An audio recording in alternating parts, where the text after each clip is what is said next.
do whilst we wait for them is to have some introductions. And hopefully by the time we're done with introductions, we'll be able to start with everyone on board. I want to start by saying thanks to everyone for making yourselves available to take part in this, or say, adventure in this simulation. Many thanks for joining yesterday when we did the onboarding, and also for making yourselves available today. I'll hand over to, well, I'll suggest that we start by doing some quick personal introductions, and then Dr. Shah can do an introduction about the simulation and exactly why we are interested in doing this. And by that time, I'm hoping that the other two players would have joined, and then we can start the simulation. So to make the introductions smooth, we'll try again to do what we did yesterday, where I introduce myself first, and then I call out the name of the person that I see on my right on the screen. And they introduce themselves, and then they hand over to the next person that they see on their right. So I will start. My name is Gift Ntuli, and I'm with the UNDP Accelerator Labs in Zimbabwe, working as head of experimentation. And over to you, Dr. Shah, on my right. Thank you, Gift. My name is Shashin Wei. I'm in Montreal, Canada at the moment. I'm the director of the Synthesis Research Center in Arizona State University, which is in Phoenix. And the work of the center has to do with discovering new ways to to make our lived or built environments richer, but not more complex.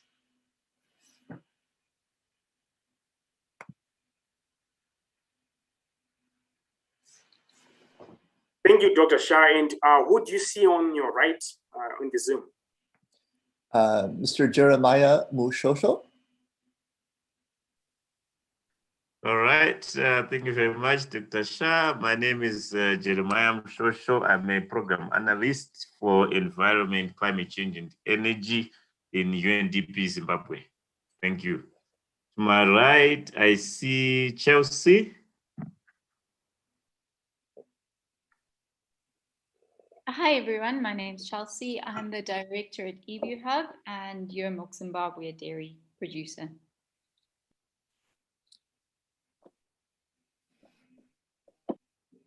Sorry, over to my right, I've got Jeremiah. The next right is Pro Imagine.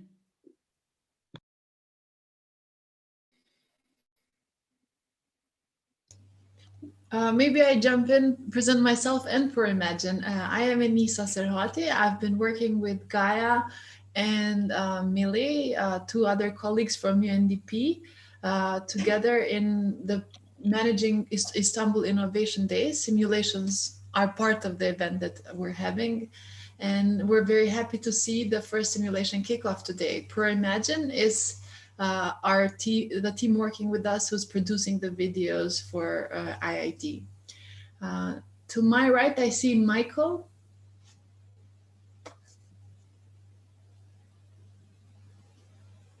And after Michael, it's Milton. So whichever. Hi, Michael. Good afternoon, everyone. Good afternoon, everyone. I am Michael Chideme. I'm the State of Harare Head of Communications. But for the purposes of this simulation, I am acting as the mayor.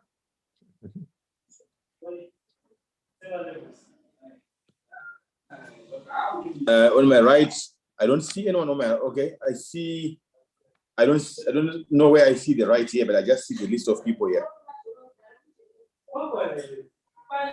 So, yeah, so I think Camila can. Thank you. Camila, please go ahead. Good afternoon, everyone. My name is Camila, and I'm a program officer for urban resilience at UNDP Zimbabwe.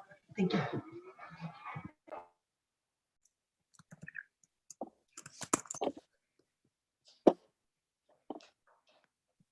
Hi, my name is Charlene Moyo, Head of Solutions Mapping at the Accelerator Lab at UNDP.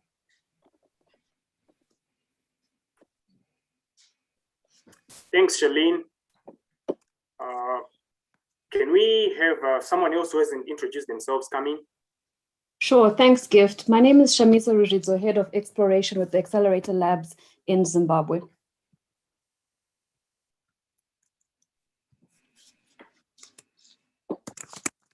Thanks, Shamiso. Anyone else still remaining who would want to introduce themselves? I see Milton on my right. Yes, hello everyone. It's great to be here. My name is Milton Yamatao. I am the Programs and Partnerships Coordinator for the IEP. Thank you, Milton. And I think Ethel just managed to join. Hello. Yes, yes, my name is Innocent Chirisa. I am a professor at the University of Zimbabwe and currently the Dean of Faculty of Social and Behavioral Sciences at the university. And I'm joining in as a player, and I will be the Minister of Local Government. Thank you, Prof. And over to you, Ethel. I'm Ethel Mangwayo from UNDP, and I'll be playing as the Director of the Women's Bank. Thank you, Ethel, for joining. If I'm not mistaken, I think all players have introduced themselves. If I'm wrong, please, can you introduce yourself if you haven't done so?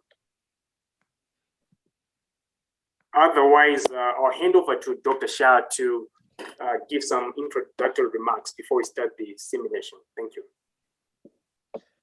Okay, thank you very much. I'll keep my remarks very brief. But I did want to say a few words about why we are working together with IID to create this simulation. As you know by now, it's a role-playing game of sorts. I put game in quotes. A role-playing simulation where we are inviting you all to participate in this, assuming that we are working with people who have a large amount of experience with the scenarios situation and have a commitment to try out addressing certain kinds of chronic conditions and later on surprise conditions, surprise events and challenges with the aim not so much of solving particular problems, but with trying to put into practice certain kinds of heuristics that we call adaptive or abductive heuristics. Now, these are not going to be surprises to anyone who has some experience dealing with complexity, but I did want to point out a few of the heuristics that were motivating the design of our simulation. So let me share the screen quickly. It's quicker to show some image than to just list them. Okay. So, so the most familiar ones will be coming from complexity, this idea that no infrastructure can be isolated from another infrastructure. So it can often be the case where that if you are responsible for some particular area or system or sector or infrastructure, it's quite likely that that other sectors that are out of your control or somebody else's responsibility will have a very large impact on your own, and you have no control over that.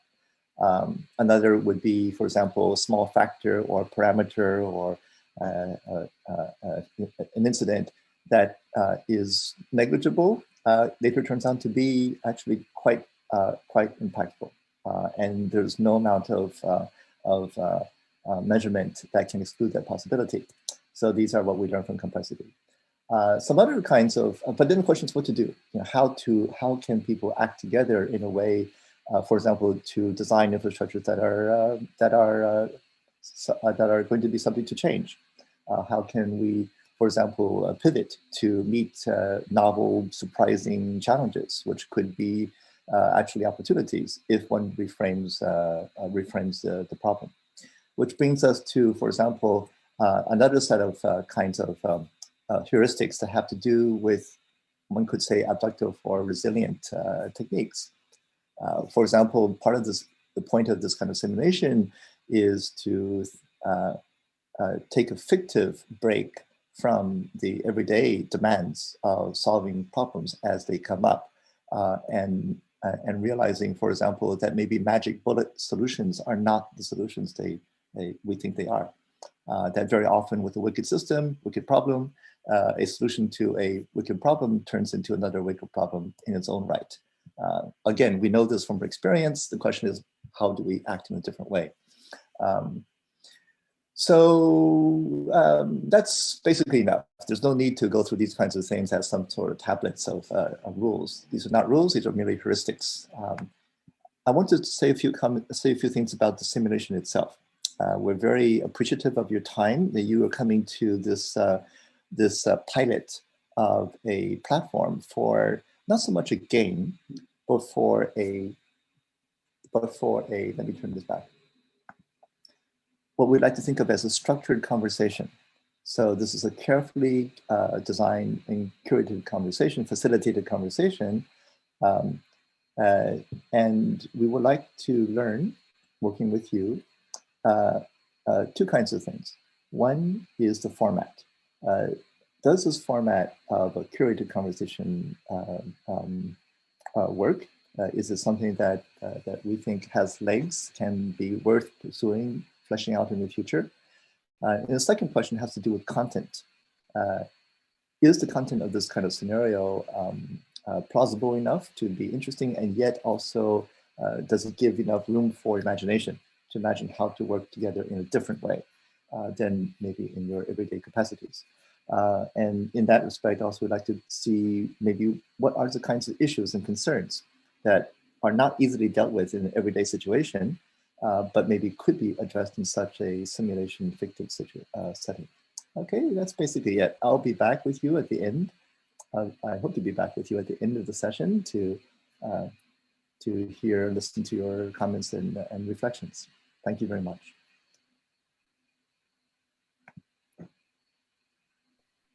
Yeah, thank you, Dr. Shah, for the introduction.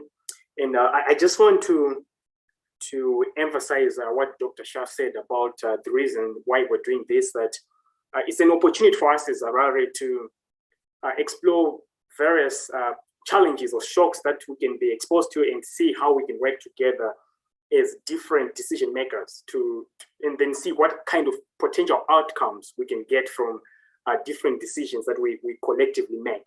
So one of the main goals for this simulation, I would say, is really communication and interaction.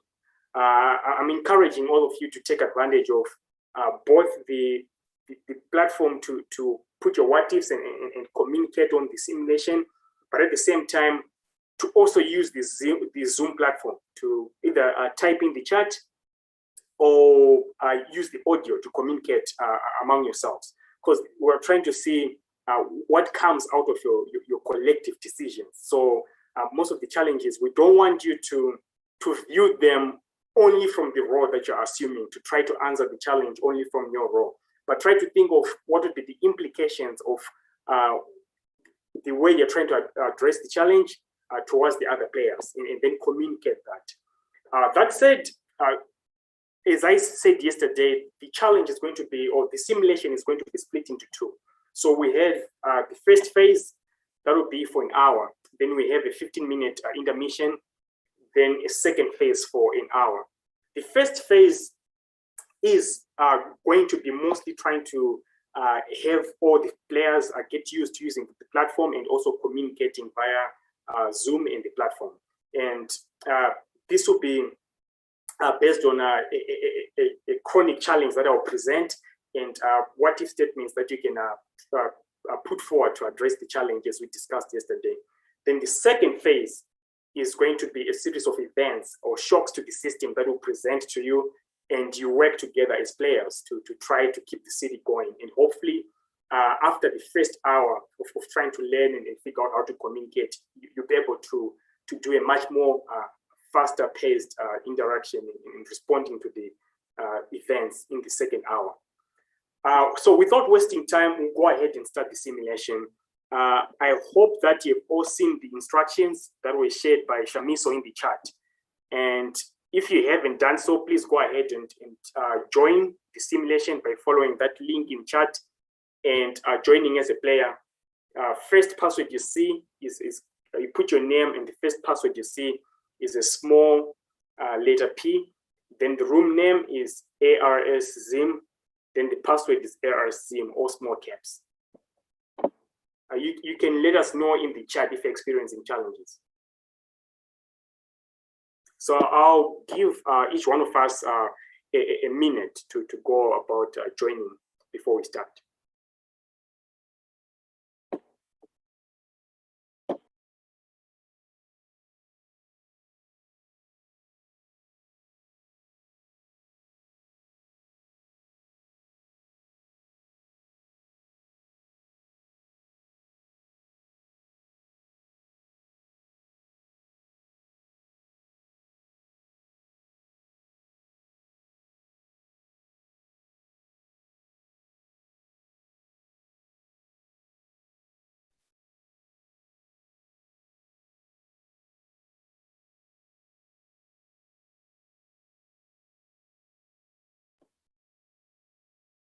All right, I see people joining. So far, we have Jeremiah, Milton, Camila, Ethel. Other players, please let me know if you're experiencing challenges.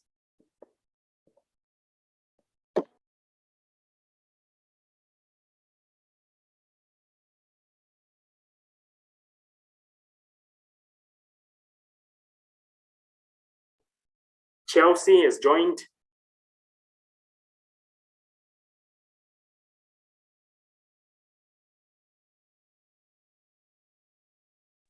Mine is saying connecting, so I'm waiting to connect. Okay, that's fine, Prof. Let's give it a minute or two. And Mr. Shideme, any luck?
All right, I see Professor Charisse has joined.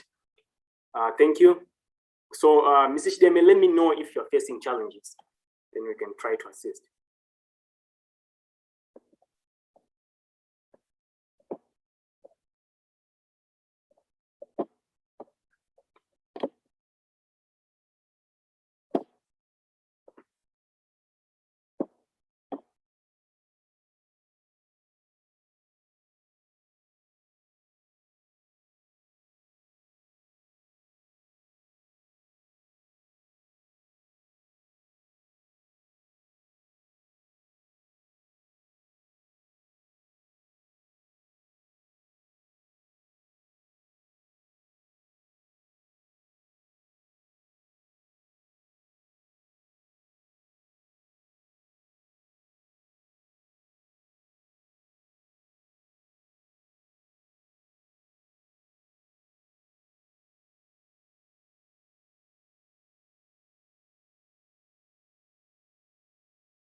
Sorry for the long wait. I was just on a call with Mr.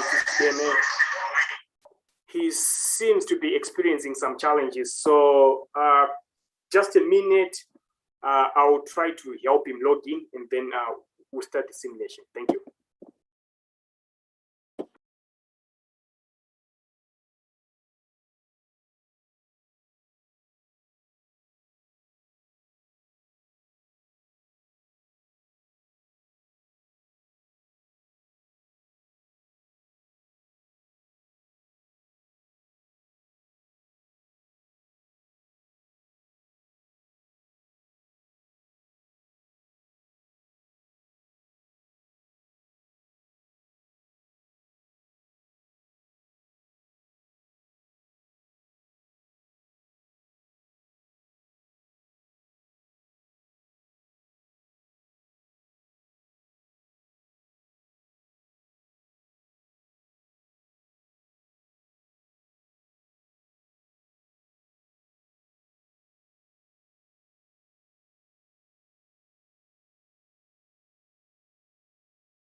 Hi, Dr. Shah, are you there?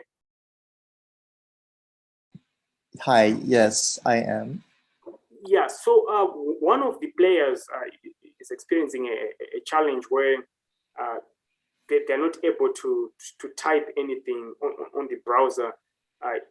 Is there someone among the team who might be able to chat with them directly and try to see how they can troubleshoot the issue, maybe a minute or two?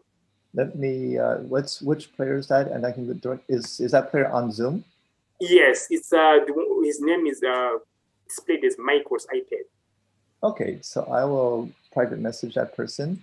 Before I do that, can I ask, we have a Charlene is logged in as citizen, but if Charlene should be taking on the civil role, according to your plan, I would think that she should go back to come back in as a player instead.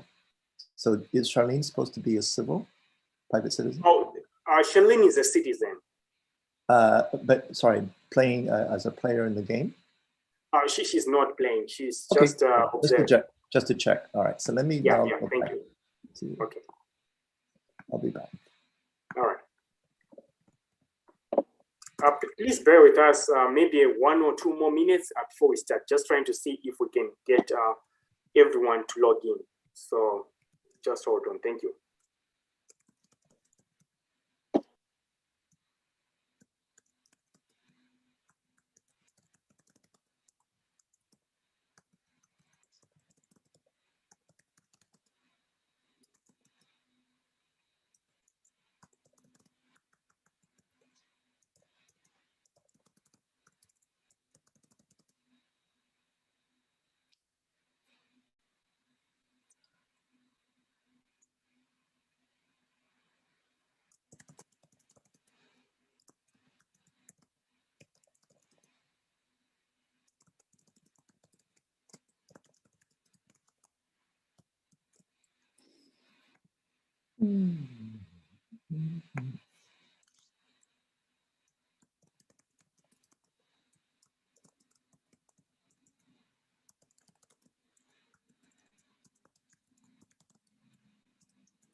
Whilst we wait for Dr. Shah to assist Mr. Shideme, I'll just read out the roles and who's going to be playing what. So we have the Zimbabwe Republic Police. That's going to be played by Gift Goyer, and I actually see that dropped off. Okay, that's a challenge. I'm going to try to get hold of him. And then we have the Women's Bank Director being played by Ethel. Then we have Harare City Mayor being played by Mr. Shideme. Then Minister of Local Government and Public Works, that would be Professor Chirisa.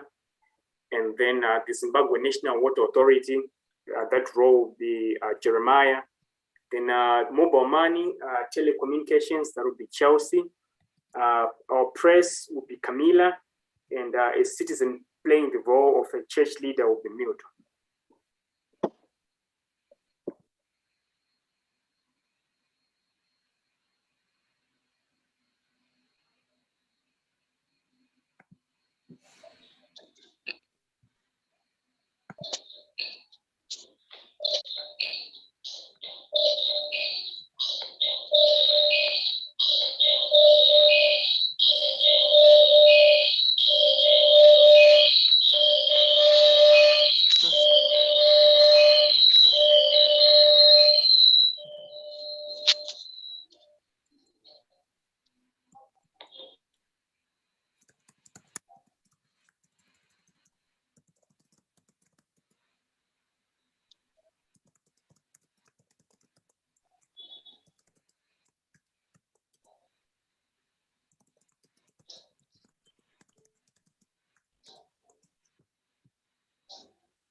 Kunoita kapati amene pale zvikunetsa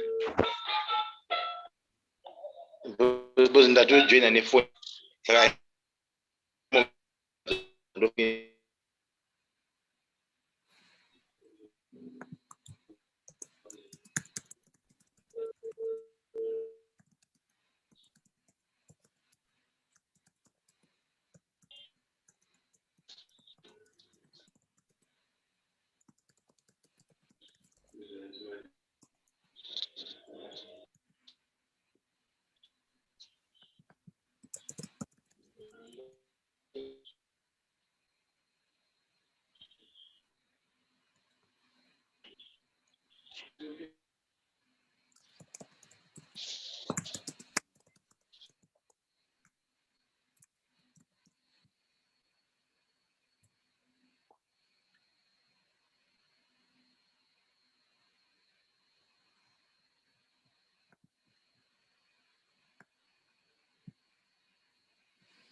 Thank you all for waiting. Unfortunately, it seems like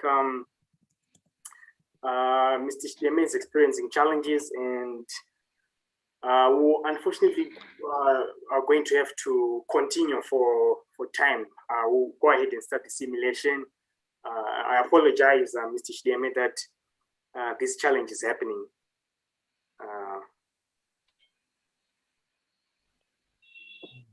Okay, so I'll go ahead and start the simulation. Just hold on. Thank you.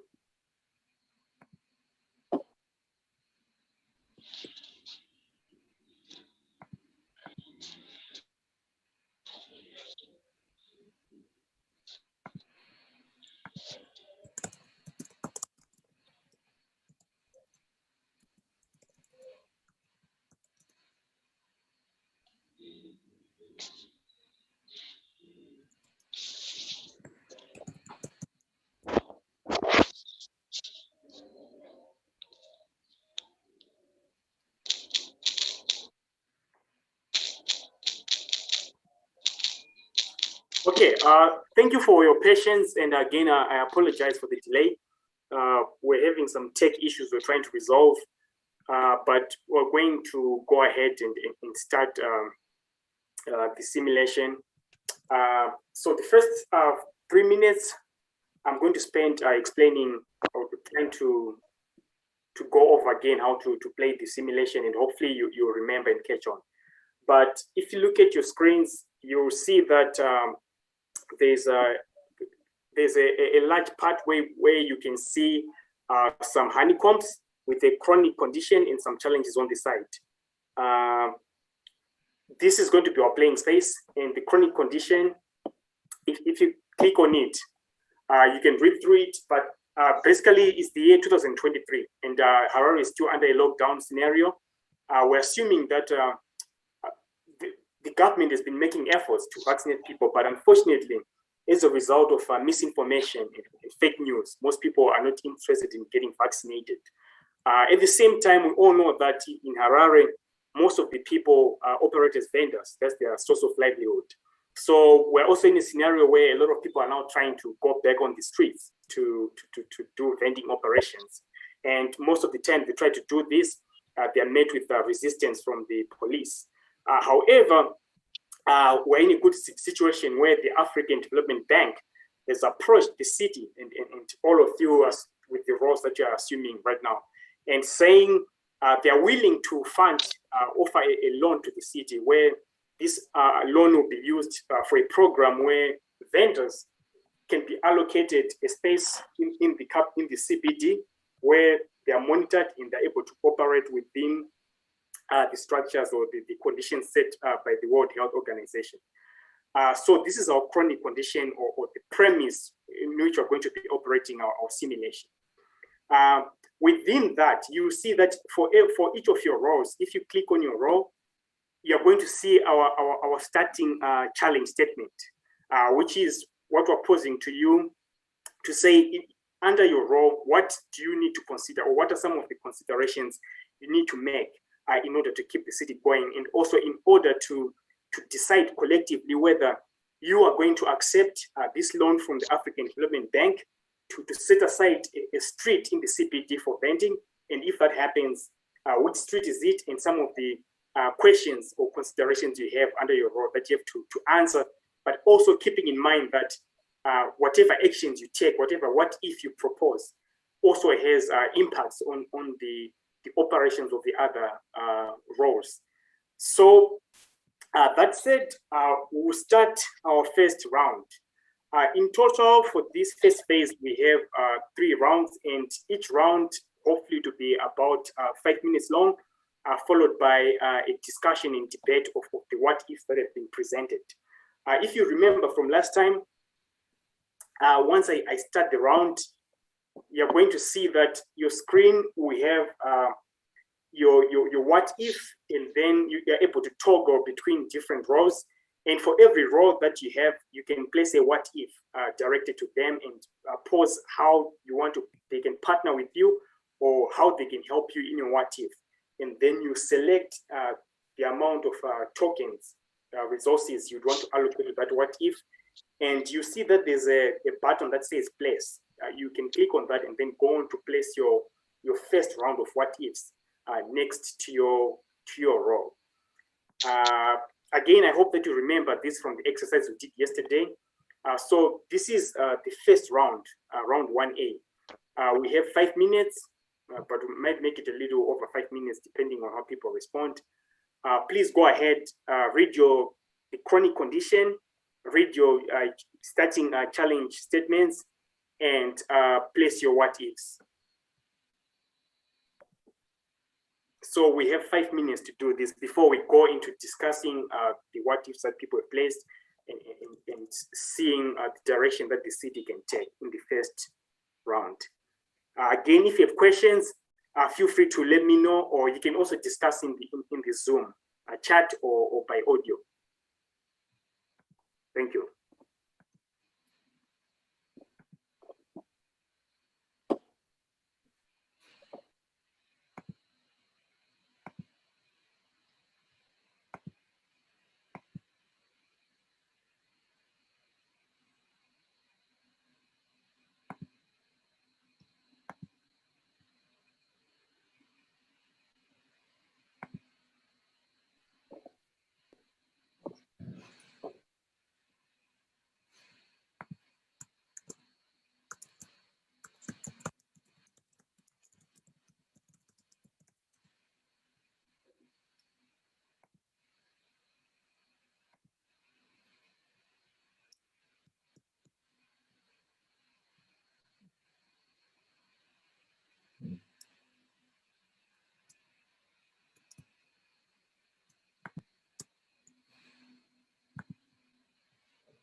All right, I see some leaders already starting to place their what ifs.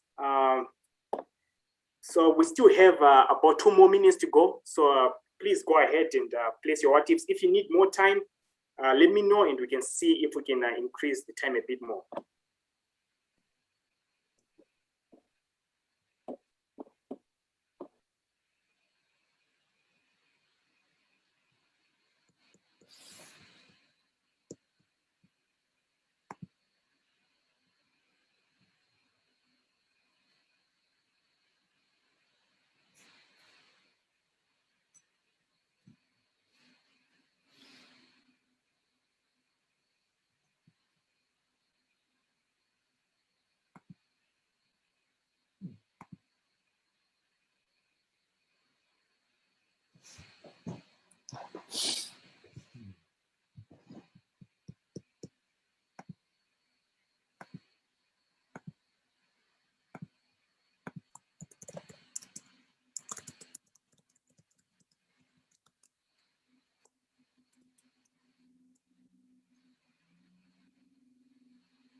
Okay, we are almost out of time for the first round of what ifs, and I can see only 2 players have placed their what ifs now, as of now. So please go ahead and try to place your what ifs so that we can move on to having a debate and discussion among the players.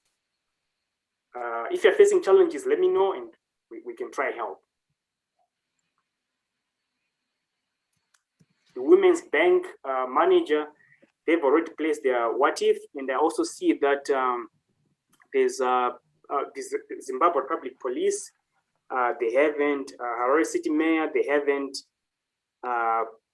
Can we have people placing their what ifs? I also see that our local government was still waiting to hear from you. Do you think it's a good idea to have vendors operating in CBD, dedicating a certain street to them? And as local government, if you think this is good, what street, what partnerships do you envision who can help you within among the partners on this call? And the same applies to mobile money in the Zimbabwe National Water Authority.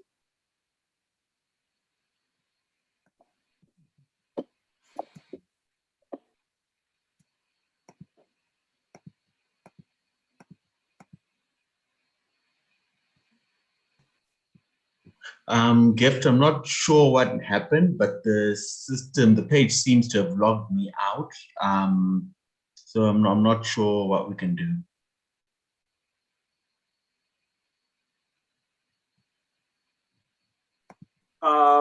Okay, I'm so sorry to hear that, Newton. Let me talk to you on the side, or be in touch now. Thanks.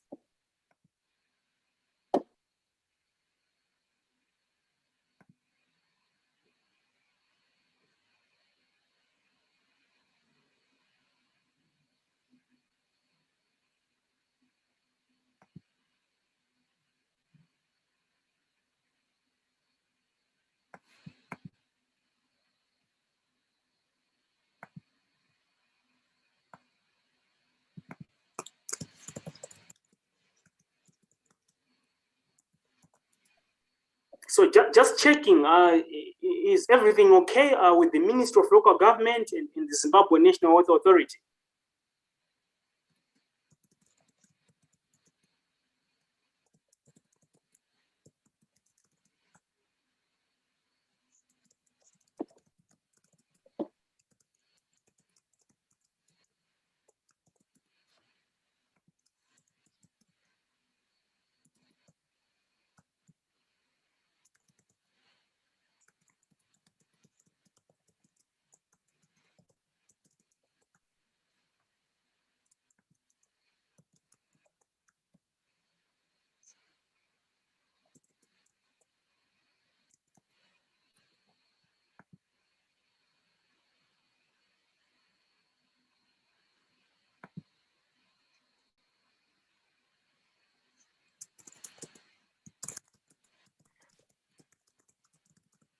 Ministry of Local Government and Zimbabwe National Water Authority, please confirm if you still need a little bit more time, or we can proceed with the round.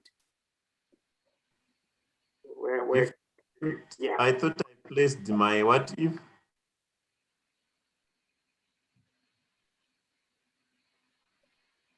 Hello, Gift. Yes, I can hear you. Maybe I have typed my what if, but maybe I have not placed them. How do I place again?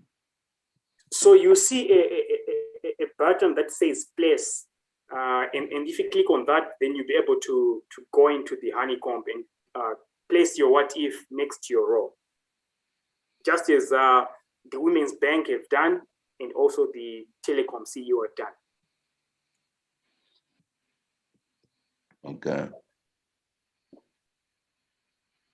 Same for the Zimbabwe National Water Authority.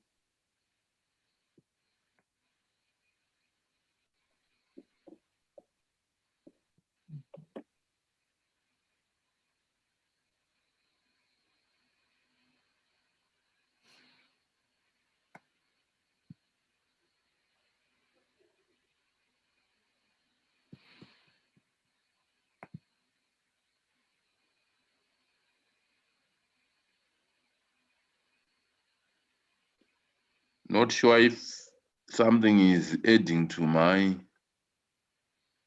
portfolio.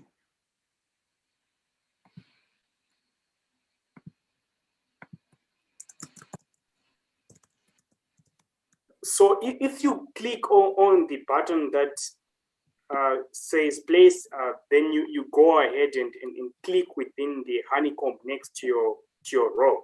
You should be able to place. Is that? Yeah, I think I've done. Okay. Yeah, we can see it. Yeah, thank you.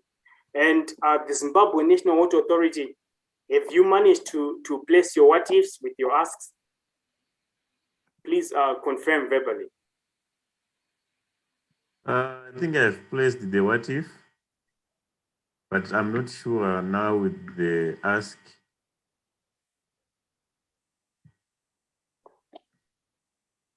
Okay. I think for time and also learning, it's all right. We can proceed with the what ifs we have, do a discussion, and then review some of the comments we're getting from our press, and have a discussion of round one. And hopefully, as we start round two, we'll be getting more and more experience to how to play this. So I'll proceed into the discussion of the what ifs we have, what people are asking from the different departments, and also look at the comments from press, and maybe have some verbal comment also from our press regarding whether they're in support with the direction that the city is going or not.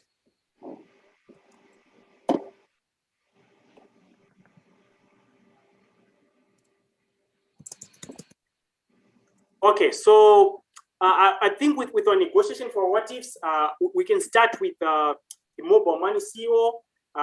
We see you've asked for quite some resources and partnerships from different decision makers on this call. Exciting. If you want to quickly summarize these askings and what ifs that you are proposing on Zoom, and the decision makers can quickly respond. Please go ahead, starting with in the order that you've asked.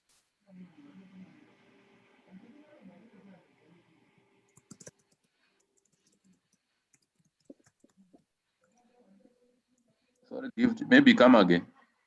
Yeah, I was saying the mobile money CEO, we can start with you. We see you made some what ifs and also asked for some resources from different decision makers on this call.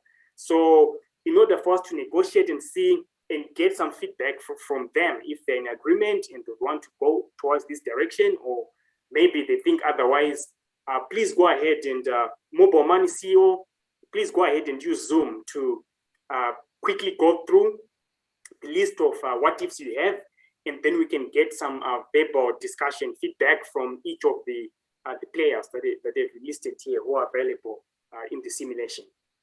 Then we move on to our National Water Authority and then to our local government. Can I verbally?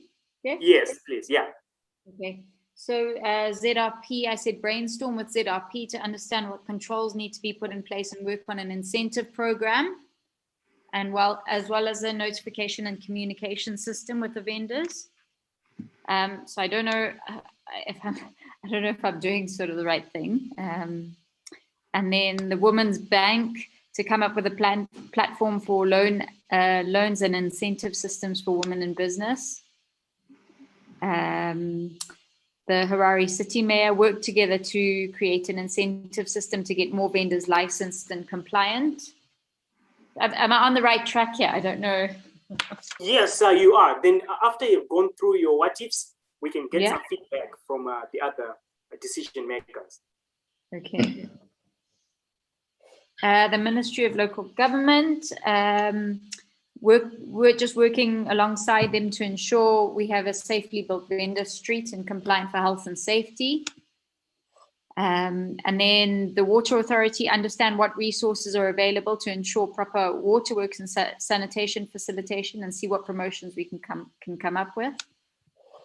And that's me. All right. Thanks a lot, Mobile CEO, Mobile Money CEO, for your asks and what ifs. So I'll start by requesting some feedback from, maybe we can start with the Harare City Mayor. What would be your response to the what ifs? Right. Yeah. On number one, I would suggest we add municipal police as well, because ZRP comes in to complement municipal police. So municipal police is responsible for the maintenance or for the maintenance of order within the CBD in terms of vending. Did you get that one? Yes, yes. So in addition to ZRP, we also work with the municipal police. Okay. Yeah. In fact, ZRP is invited by the municipal police. So ZRP is not the main player. The main player is municipal police when it comes to vending. Yes. Right, because municipal police is the one that is cited in the bylaws, not ZRP. Then on the what if we came up with a platform for loan and incentive system for women in business?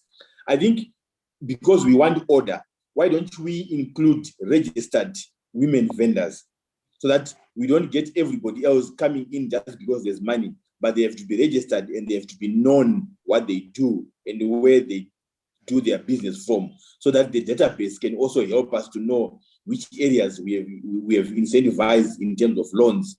Have we given to women in vegetables, women in clothing, women in weaving, women in which kind of business? So they have to be registered. I think that's a suggestion. And then let me go on this one. What if we work together with you to ensure that we have safely built vendor streets and compliant for health safety? I think this one is okay. Then on the Zimbabwe National Water Authority, Zimbabwe National Water Authority is not responsible for water provision in Harare. So I think we need to get some of these things right. It's the city of Harare that is responsible for water provision in Harare. So whatever we are directing to or aid should be directed to Harare, the city, because it's the one that provides water. And then mobile money services offered to vendors to manage money alongside the education process of financial literacy. I think this one is okay, but we always need to classify our informal sector that they have to be registered, because we can only work with registers to see which people we have incentivized or which people we are assisting. Right. I think that's my contribution for now. Thank you, Harare City Mayor, for the contributions. And just to summarize, we're hearing you saying working with the police, it would be nice to also include the municipal police, and then trying to work with registering vendors so that they get access to these facilities. And then with water provisions, that's a good point you made, that water actually is provided by Harare City Council, and we're going to dig deeper into this as we continue the simulation instead of scene one. But a question maybe to our local government, if you want to respond to some of the asks that have been made by the What If from the Mobile Money CEO, please go ahead.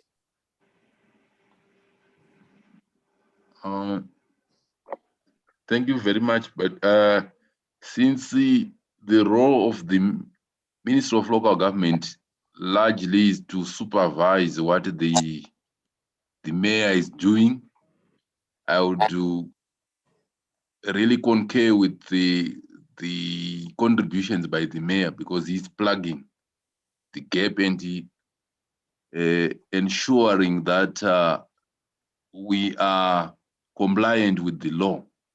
So for now, I think I'm in support of what the mayor is trying to achieve with his city. Okay, thank you, local government, for that contribution. And I'll open up this verbal discussion to other stakeholders.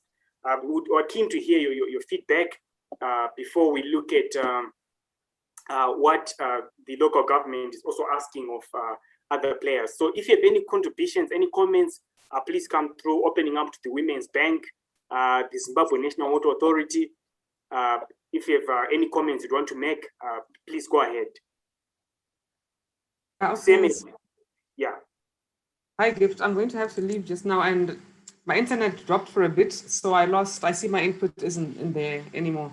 But anyway, what I was saying was, well, what if we offer women, female vendors, loans to help them set up and grow their enterprises, while also collaborating with the Ministry of Local Government together with the City of Harare to facilitate the process of licensing and also to come to an agreement in terms of vending areas and vending spots so that these running battles can stop. But in that regard as well, we would also then need to work with, but we're now hearing that it's actually the municipal police, just to come to an understanding in terms of what needs to be done to allow vendors to get on with what they with their livelihoods.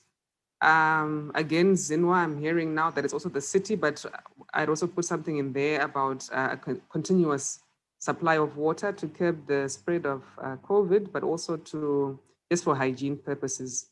And then there was a what if for mobile money to see if we could work together to help to use mobile money to disperse those loans.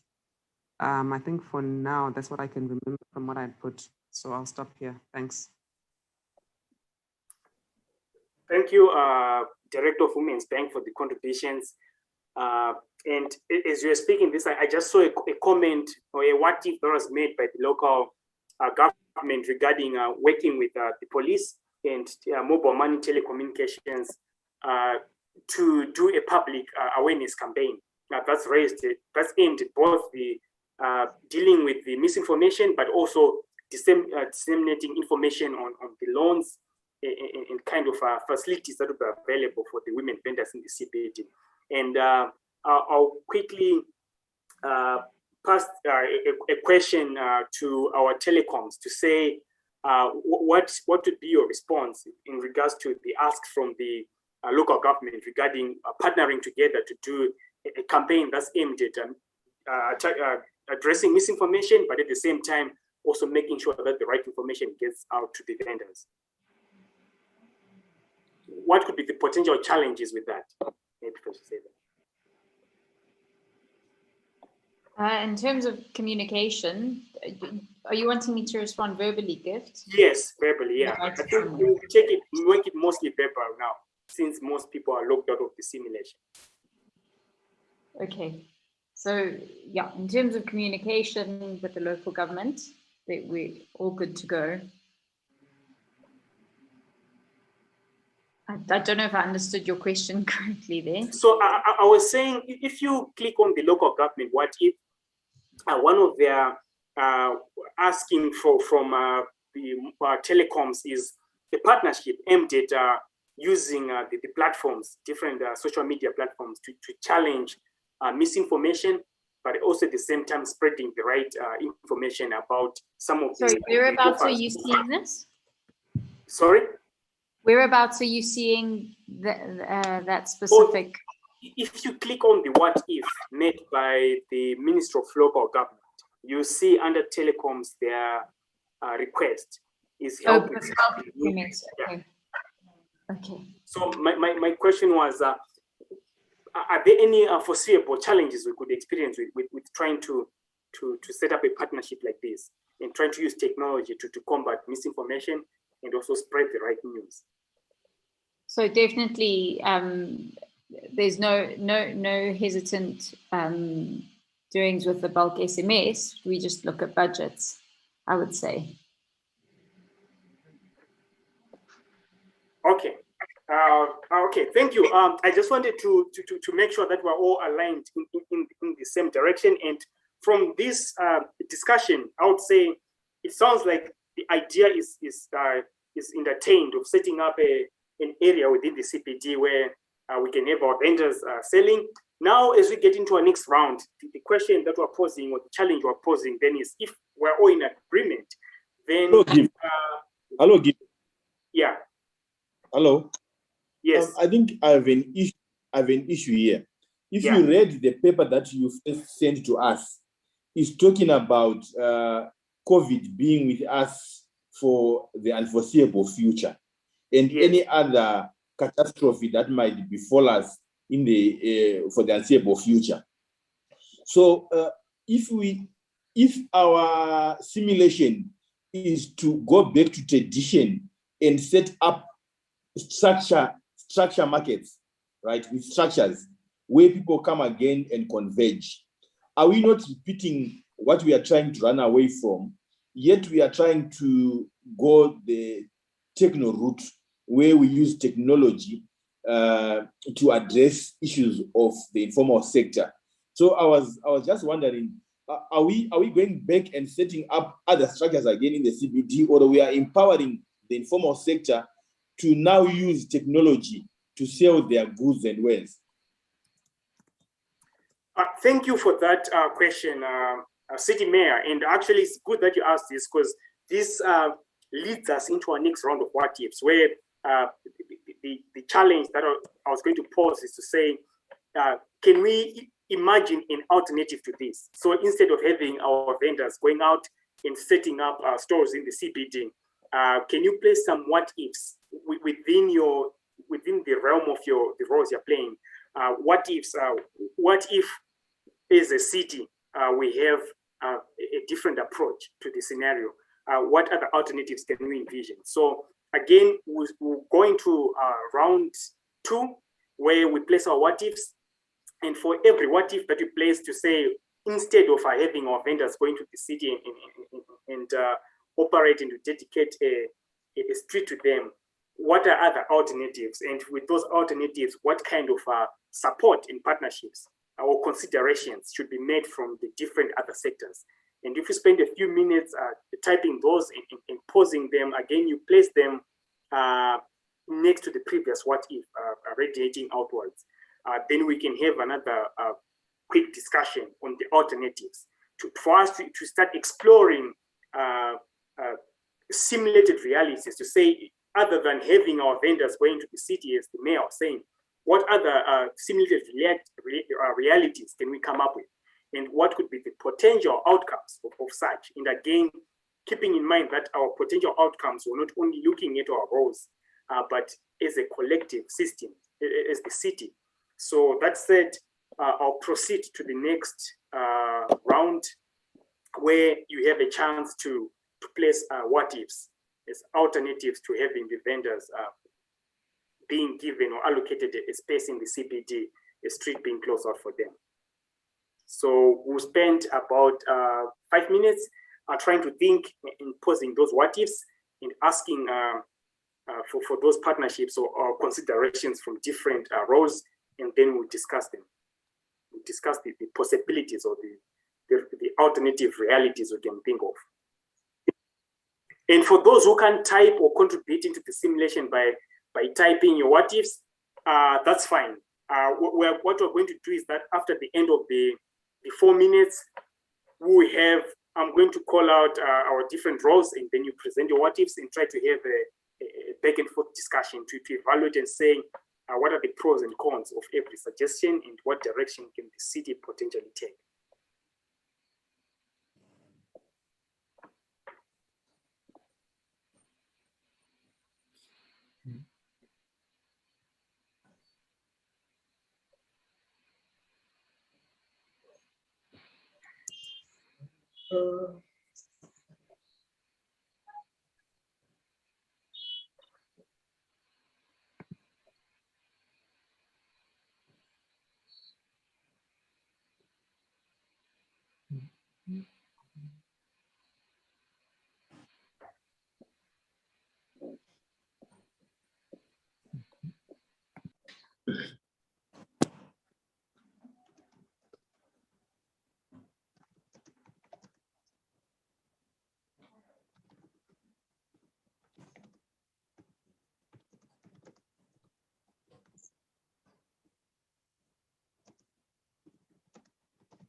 All right. I hope you're all cranking your heads as decision makers, trying to envision what alternative roles, what alternative scenarios we can try to have our vendors operating in, other than having them go back to selling on the streets.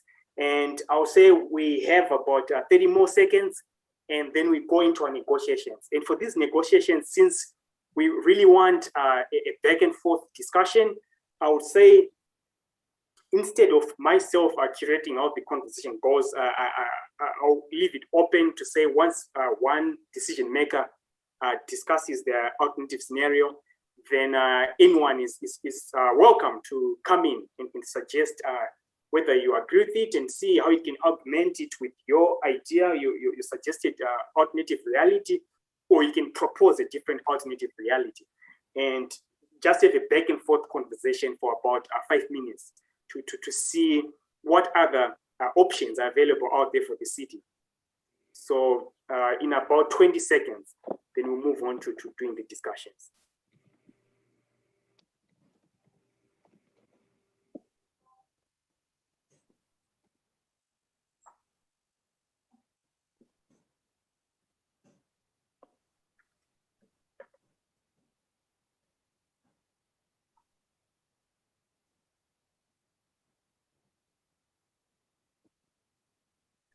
All right, so the exciting part, getting to hear what everyone thinks about alternative realities, the kind of future we can envision for Harare City, and see what kind of considerations we need to make or other decision makers have to make for that reality to come out, and have a discussion on whether what direction the city will take if we explore these alternative realities. So I'll go ahead and start. Maybe we can hear from our law enforcement, the police. Maybe we can start with the public police. Please go ahead, police chief. We're keen to hear what you think in terms of other than having the vendors go back to the streets and allocate them a certain section of the streets in CBD. What other available options do you think the city has? And then we can discuss also hearing back from the other players.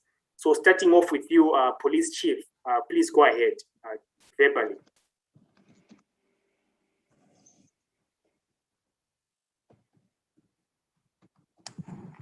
Thanks, Gift. Sorry, I joined a bit late.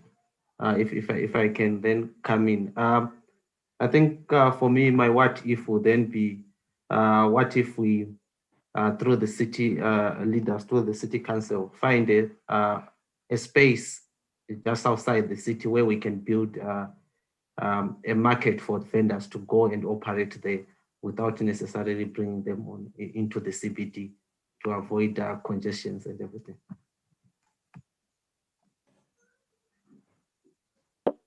Okay, thank you, police chief. And a quick follow-up before we hear some response. I would say maybe probably a response from the city mayor and then the local government, whether something like this would be possible. My follow-up question would be, from a security perspective, what do you think would be the outcome of decentralizing vending from the city center and sending it somewhere else? As a police chief, and also hearing that city council had said usually police work with municipality. So if this decentralization is happening, would you say it's now in the hands of the ZRP, or maybe there needs to be a separate municipality going to those outskirts to police and maintain order? Thank you. I think the structure will still remain where the city municipality still mans or takes care of the security part in collaboration or working with the police. I think that linkage should then be maintained and strengthened, so that when we have the alternative, or when we go out there and have the market just outside the city, security is guaranteed through the two departments or ministries. Thank you. Okay, thank you, police chief. And let's get what would be curious to hear a quick comment from the city mayor, whether this idea of decentralizing the services, again, also keeping in mind this is during COVID, if this is something that would be worth pursuing, and then also then comment on your what if, your other alternatives. All right, thank you. I think I have two scenarios here. Decentralization is good in that it helps to decongest existing markets. But I think we should move a gear up and say, if we decentralize the markets closer to where the people stay, what mechanisms are we putting in place so that people do not come and converge at the markets? How are we empowering the vendor so that somebody can order their tomatoes via WhatsApp and they can be delivered to their doorstep without necessarily causing congestion? If you look right now, food outlets are doing it. You can order your pizza and it can come by motorbike, or they'll drive to your house, right? How do we empower the vendor, the informal sector, that probably within the community, they can use their cart to drop off goods at the people's residences. And then we cut on the convergence at the markets. And then when we are doing that, we also ensure that the vendors or the guys who are using the carts to deliver the goods are also vaccinated. So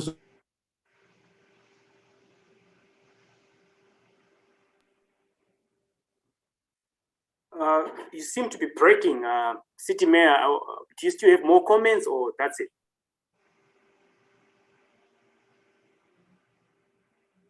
Yeah, it looks like our mayor had network challenges, but what he was talking about, the idea of trying to use tech, just made me wonder if our telecom CEO would have some comments regarding this realm of, to say, in addition to decentralizing, we also have the tech space coming in and doing more and more of online sales. So what does telecommunications think of this? And in addition to that, would also be good to hear your what if. Thanks, Gift. So I would definitely, just adding on to that, is the data capturing and what data we can bring into the equation, just for both the local government and the mayor. So definitely bringing in the data science within the online market space. And then my what if was a little bit slightly off course to the vendors directly, but more financial inclusion of the informal sectors and new mobile payments and credit access.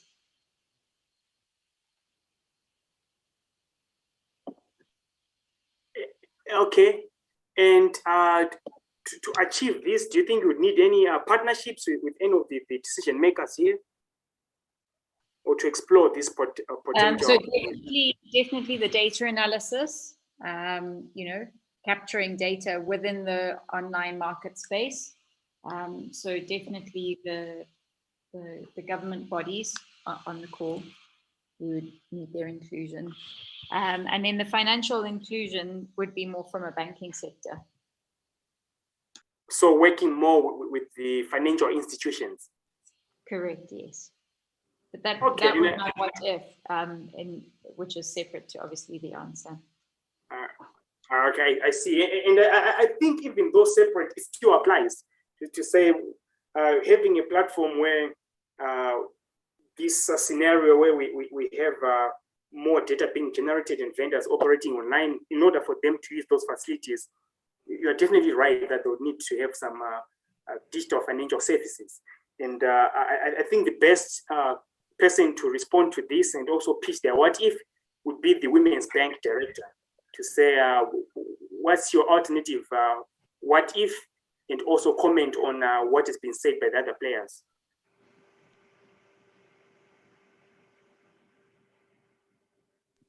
I think she said she had to go, Gift. I'm not mistaken. Yeah, so Milton had accepted to take over from her, but I'm actually realizing that Oh yeah, please come through. Yes. Thank you for that. I think from a Women's Bank perspective, I think everything that's been suggested is sound and certainly doable on the face of it. What we might need to look at is obviously a criterion for selecting participants, and then also looking at how we can make sure that that element of financial literacy is included. The city might be interested in making sure that loan recipients are only those who are compliant with whether they're COVID restrictions, whether it's vendor registration, and things like that. So there'll need to be support to ensure those things as well. So I think for now, that's the comment that I have. Okay, thank you, Women's Bank Director. And I know we haven't given a chance for our local government and the National Water Authority to make their contribution. So we'll start with the National Water Authority to hear your feedback on your what-if scenario and also comment on what's been said. And then we finish off with our local government. Thanks, Gift. I think, first of all, I would like also to comment on the previous what if, which was directed towards Zino. I think it has been made clear that I think the issue of water provision lies with the city of Harare, because Zino only deals with the small towns and rural service centers. That's where Zino provides water. But just one recommendation for the city of Harare, I think it's been said somewhere where the city of Harare needs to really sort of calculate to understand and account of how much water is available, sort of a water balance sheet, right? So that they have an idea of, in the current and in the near term future, how is the demand versus available, both surface water and groundwater, so that they're actually able to plan to see how best they can actually provide water for the city. That's it on the water side of things. Then on the vendor side of things, I'm thinking of two things. First of all, I wanted to agree with the initial proposition that there's a city which can be blocked. But what is important with a very specific place where vendors will then go to do their business, considering that COVID-19 is still there, I think the stores, they need to be COVID-19 compliant. That is, they need to be, spaced enough for it to be able to accommodate both the store owners and also the traffic in terms of how many people come through, in terms of vending or buying stuff in the streets. Then the issue of having that vending site boom gate controlled. So this is where you can deal with who goes in and who goes out, just like what people are doing these days on the supermarkets. They count how many people are in. Some will need to go out first before others go inside. So that would be my first proposition. Then the other one would be to properly register all the vendors. That is, if it's possible at all, then issue them, color-coded, IDs to say, you go on Wednesday to trade, you go on Thursday, you go on Monday, right? So that we can limit the number of the vendors themselves, right? So that we can sort of create space to really comply with the COVID-19 regulations. Then also one of the most important things is to really be able to manage waste at the vending site and also to provide clean, potable water. So there's need for some sort of innovation that will basically ensure that there's clean water throughout the vending stores, and also, other hygienic practices like sanitization and water washing, hand washing facilities within those stores. So that's it from my side. Thank you.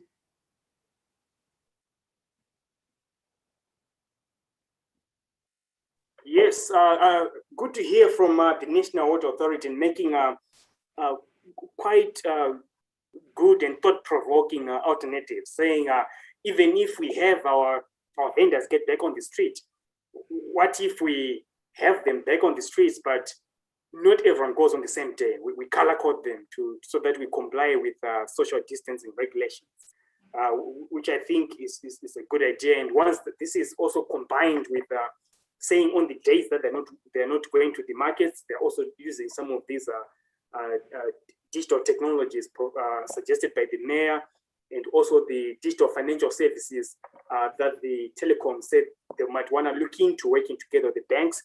I think it's a comprehensive offer that we have. And I would be keen to hear lastly from our local government what they think, what ifs other alternative possibilities they have in mind, and also comment on what has been said. Please go ahead. Okay, thank you, facilitator. From the local government point of view, the issue is we are also assigning a role to ourselves as the ministry responsible for supervising all local authorities, capturing all what the other stakeholders have said. May need to produce a manual which creates an all-inclusive city and can be adopted by all the other cities to ensure that really it's a national solution cascading to all cities and towns. We are saying, what if the Harare Municipal Police and the Zimbabwe Republic Police invest in remote tools that allow them to monitor the working space of the vendors, even from their offices? I think the traditional approach, if we are moving away from the traditional approach, is that we see the police patrolling the streets. Of course, a few can be deployed into the streets, but it's possible to use drones, to use even CCTVs to monitor the city space. And I'm talking of the vendors, the vendors as the informal vendors, because once we move into registering them, I think we are formalizing them. So we should see them, yes, as vendors, but easy to regulate, because we know them, we know who is who in the register, which goes with what Zinua was talking about tagging them to know who is on the street on which day and when. Then we are also saying to the Women's Bank that they need to ensure cheap loans are availed, and that these vendors actually grow into small businesses, and that space may need to be more organized. Maybe instead of seeing individualized vendors, let them grow into a small businesses which have capacity to actually grow into becoming into entities that can even employ. We are also then talking of the city mayor, because the city mayor works directly under our purview. We are saying, why doesn't the city mayor negotiate with all stakeholders for a smart city and have spaces sanitized, be it the CBD or the different district shops or spaces, etc., where vendors could be operating. Then for Harare's water, which in collaboration with maybe Zinua, because I think Zinua still has a role. Why don't they ensure that homes are really supported by water? Our history is that the city has got areas where water is not available, but this time ensure that water is made available. Even if we talk about Zinua not having a direct role in the city, one thing which I see, so many people have dug their boreholes. They need to be monitored, and it is ZINWA's responsibility, usually, not the city council. Then the telecoms and mobile money CEOs, want to see them supporting the efforts by the police agents, which I mentioned above, monitoring the city. But how do they do that? Because they are into telecoms. They reach out to people. Why not then also invest into the informal vendors by giving out loans for business boosting, making sure that they are registered and they are recognized. They offer training, because the formalization of the sector, I think, will be shaping up. Right. That's how I see our cities being organized. Awesome. Thank you. Thanks a lot, Minister of Local Government. Really comprehensive overview, and I was saying that ties together all the different decision makers that we have here, and the comments that have been made in the past. I think the really unifying phrase that you mentioned here, and I would want to repeat, is smart cities. You know, when you spoke about having the city council pushing the city mayor, banding everyone together, the decision makers, and pushing for a smart cities approach, a smart cities approach that considers all the other different elements. You know, you spoke about the policing, whether it's from municipality or ZRP, taking a different direction in an alternative that offers more data to be collected, you know, using different remote sensing tools. But at the same time, you know, combining that with some of the comments that were made about digital financial services by telecommunications CEO in the Women's Bank, talking about capacitating the vendors so that then they go beyond just being individual vendors. And in these smart cities, we see a vision of the vendors going from being individual vendors to being small businesses, as the local government put it. And once you tie that together with what the water authority was talking about, also having the city do quantify its assets, its resources, and the water authority spoke of doing this for water. And I would want to believe that this also goes beyond water in trying to understand, doing a resource assessment for the city from a smart cities perspective, I would say. So really, I would say wholesome conversation that we're having in trying to understand what other alternatives are available for Harare City to ensure that in this chronic condition of COVID being a reality, but still trying to bring back vendors on the what we'll do now, can you please all mute yourselves? Okay, thank you. So I think what we'll do now is that let's wrap up phase one and we move into phase two. And again, we said phase one was trying to build these relations, to get people talking, proposing their what ifs and having discussions verbally. And I think we noted some progress from the way we started to where we are now, where we're having a discussion. Now, moving into phase two, we will ride on this energy to start pitching chronic or shocks to decision makers. So I'll be pitching these challenges to you, these events that are happening within the city. And for every event, you propose your what ifs within your role to say, what if we do this to address this event? And then again, keeping in mind how that would be tied to the other roles. And then at the end of every event, which is a round that we get pitched, we have again about a 5-minute discussion where we go back and forth verbally on Zoom and commenting on the different what ifs that different roles are coming up with.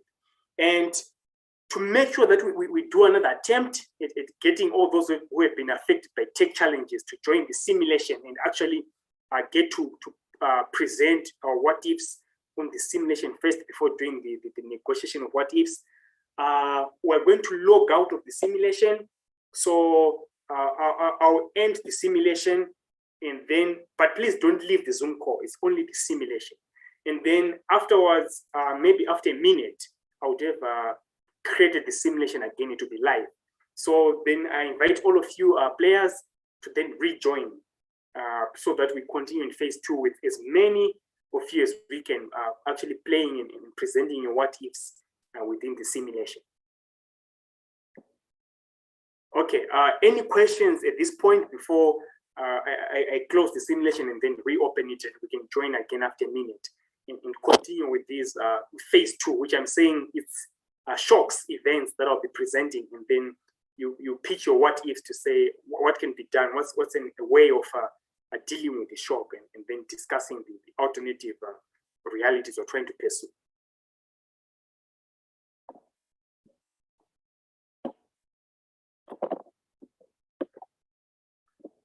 All right, it looks like we don't have questions as of now.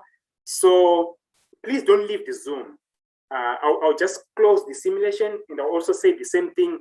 You can close your simulation browser, then follow the same instructions that Shamiso is just going to paste now in Zoom to log back in again after about a minute, and then we move on to phase 2. Thank you.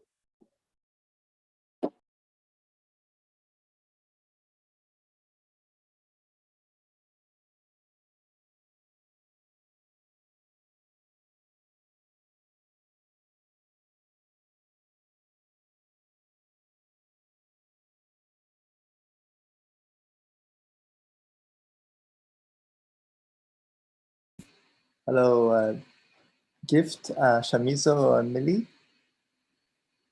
I'm creating a facilitator room, a breakout room in Zoom. I'm just about, I've just about to invite you into this facilitator room if you three would like to join us. I don't know, Millie, if anyone else from the team should be in this room, but right now I'm inviting Gift and Shamiso and Millie. Is that okay? Yeah.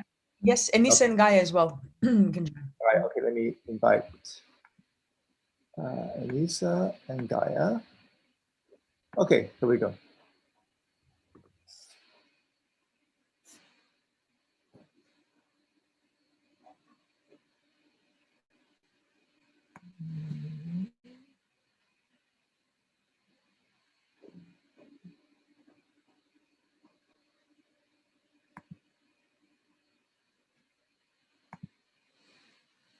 Let's see, does this work?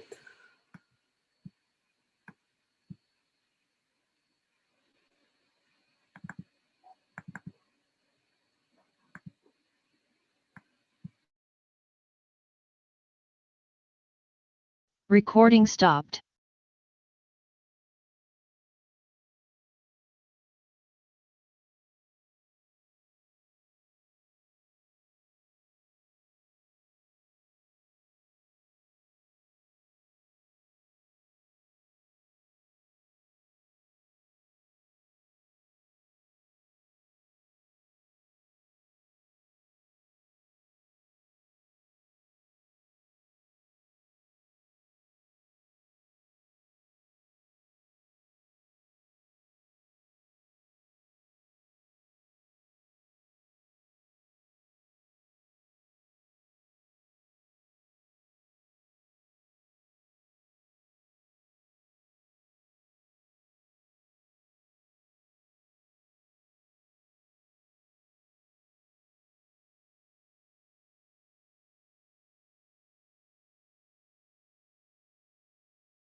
Recording in progress.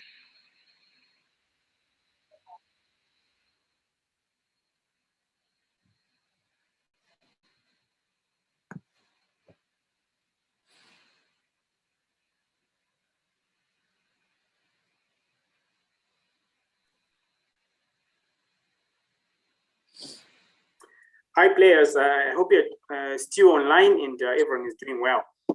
Can you please close the browser window where you had the simulation open? Just close it for now, then that will allow me to reload the simulation and I'll let you know when you can rejoin. So, thank you.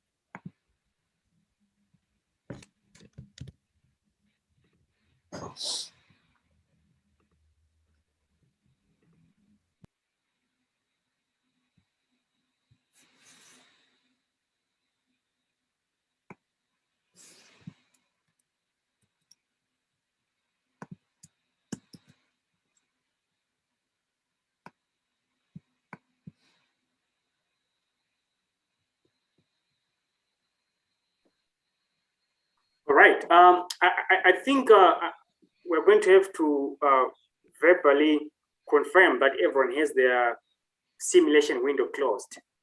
So I'll just call out names and please confirm that you have your simulation window closed so that I can proceed with reloading the simulation.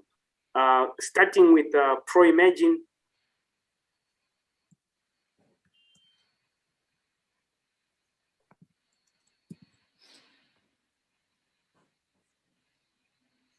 Jeremiah, your simulation window is closed, right? Yes, yes, yes. Thank you. What about Newton? Yes, it's closed. Okay, that's good to know. Professor Chirisa, do you have your simulation window closed? Closed. Thank you. Camila? Yes, it's closed. Thank you. And Chelsea, please confirm that your sim window is closed. Yes. What about you, Gift? Go ahead. Yes, it's closed. All right. Charlene, can you please confirm that you are logged out of the simulation and the window is closed? Yes, I've logged out and it's closed. Thank you. Okay, let me go ahead and try to load the sim now so that we can move to phase 2. Thank you.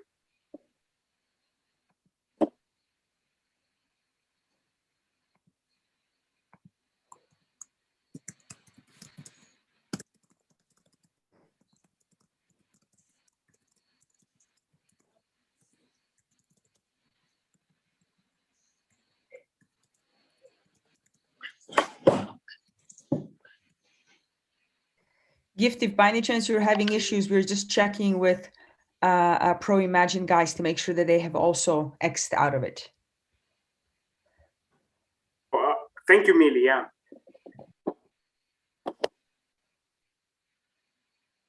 Okay. We can all go ahead and rejoin the sim. I've managed to reload it. So players, please go ahead and follow the instructions that Shamiso shared in the chat. You follow that link and then enter your name, join as player. First password is small p, small letter P. Then the room name is ARSZIM, all small caps. And our password is still the same, ARSZIM, small caps.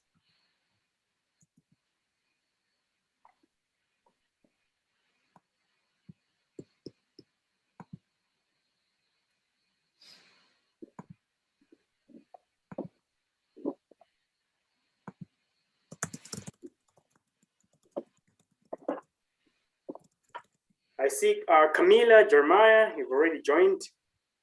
That's good.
Remember, we said we're now just presenting you with challenges or shocks to our system, and you're supposed to pitch your what ifs, to say how do you think you can within your given role, how do you think the city can continue to function? What kind of solutions can be availed to address the shock to the system?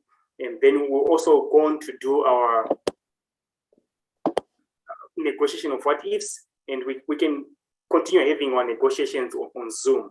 But now it would be nice if everyone can actually get to write their what ifs and place them within simulation, so that we use the sim part of it, and then the negotiation happens verbally within Zoom. Sorry, Gift, to interrupt. Just 2 points of reminder. The first one is people shouldn't close their browsers at this stage, otherwise it will boot them out. And then the second reminder is, if one of the players who has been playing confidently in the first round, if they could possibly share their screen to help other players. Just a reminder. Thanks. Thanks a lot, Shamiso, for the 2 reminders. Yeah, but please keep those mind, because it would be nice for us to play this second phase without losing anyone. Okay, so the way this will work is for every round, I'll place a condition, a challenge within the honeycomb, within the simulation. And then you then go ahead and type out your what ifs. And this time around, you place your what ifs, same thing next to around the honeycomb, that's around your row. And then after about 5 minutes of people typing their what ifs to address the challenge that I presented, we get into a discussion where it's on Zoom again. So we'll start with the first one.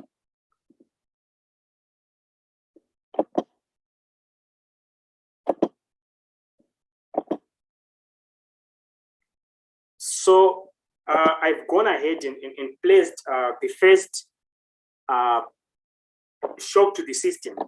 And if you click on this first shock to the system, we're saying in Harare, again, it's 2023, our chronic condition remains the same. But what has happened is that in unusual heavy downpours happened. It's a very good rainy season. And as a result, you know that most people in Harare, they resolve to urban agriculture during the wet season. So this rain has led to people practicing wetland farming, and this wetland farming has led to flooding. I see that unfortunately some of the information that I put wasn't captured. Apologies for that tech glitch, but I can quickly summarize some of what I'd written down under the different sections. So as a result of this wetland farming, we're saying everyone is doing wetland farming during this unusual year. Heavy rains leading to flooding, and as a result of the flooding, we are starting to see challenges, starting with our infrastructure. Our infrastructure is old, so some of the drainage systems are clogging, they're flooding. We're seeing under natural, we're seeing some of our waterways mixing sewer water with this heavy rain coming from the wetland farming, and that's not good for the city. We're also seeing leaching of nutrients happening as more and more nutrients and even soil erosion happening within the city. Then in terms of communication, how can the communication be made around people understanding that wetland farming might not be the best for the city? And how do you disseminate such information in a city where maybe most people are hungry and are trying to do the wetland farming to survive? And then from a relational systematic approach, what other areas do we think we can address within the city for us to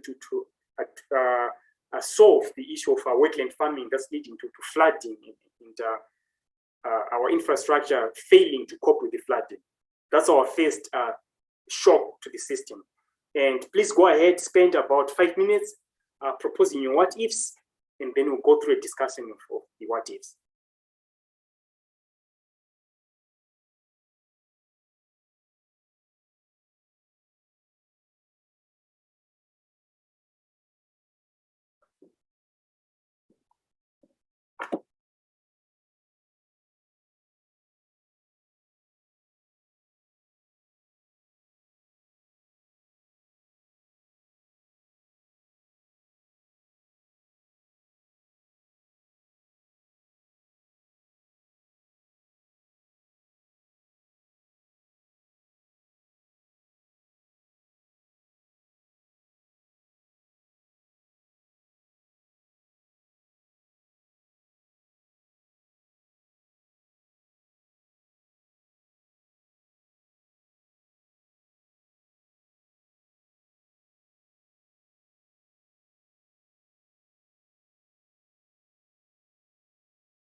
Okay, I see that Mobile Money CEO, they've already responded with alternative ways Harare can continue functioning regardless of this sudden burst in urban farming, wetland farming to be specific, that has resulted in flooding of the city, and this city flooding is compromising the infrastructure. Waiting to see how the other decision makers on the call, what they'll propose as alternatives to, or alternative realities that we can explore as a city to ensure that the city continues functioning regardless of this shock to the system. Also seeing that the Republic Police have already said something.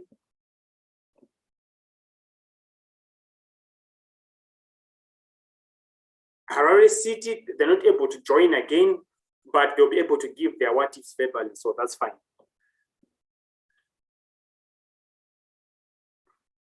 So let's see what the Women's Bank say, and also local government. Then we can, so maybe 2 more minutes, and then we get into our negotiation of our what ifs.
All right, I think we can wrap up our round 1 of phase 2 with this shock to the system, where we're saying that there's been a sudden increase in wetland farming, and that's leading to flooding of the city and damaging the infrastructure. So let's move on to negotiating our what ifs, getting to hear what every player within their role have suggested as a way for the city to continue. And at the same time, I apologize that last time we didn't give our press a chance to actually comment on this issue. So I think at the end of this negotiation round, we'll open the floor to press to make some comments, and then we proceed to the next round. So let's start with our Republic. Oh, we can actually start with our Women's Bank. Please go through, quickly summarize your what ifs, and we get some feedback from the other decision makers.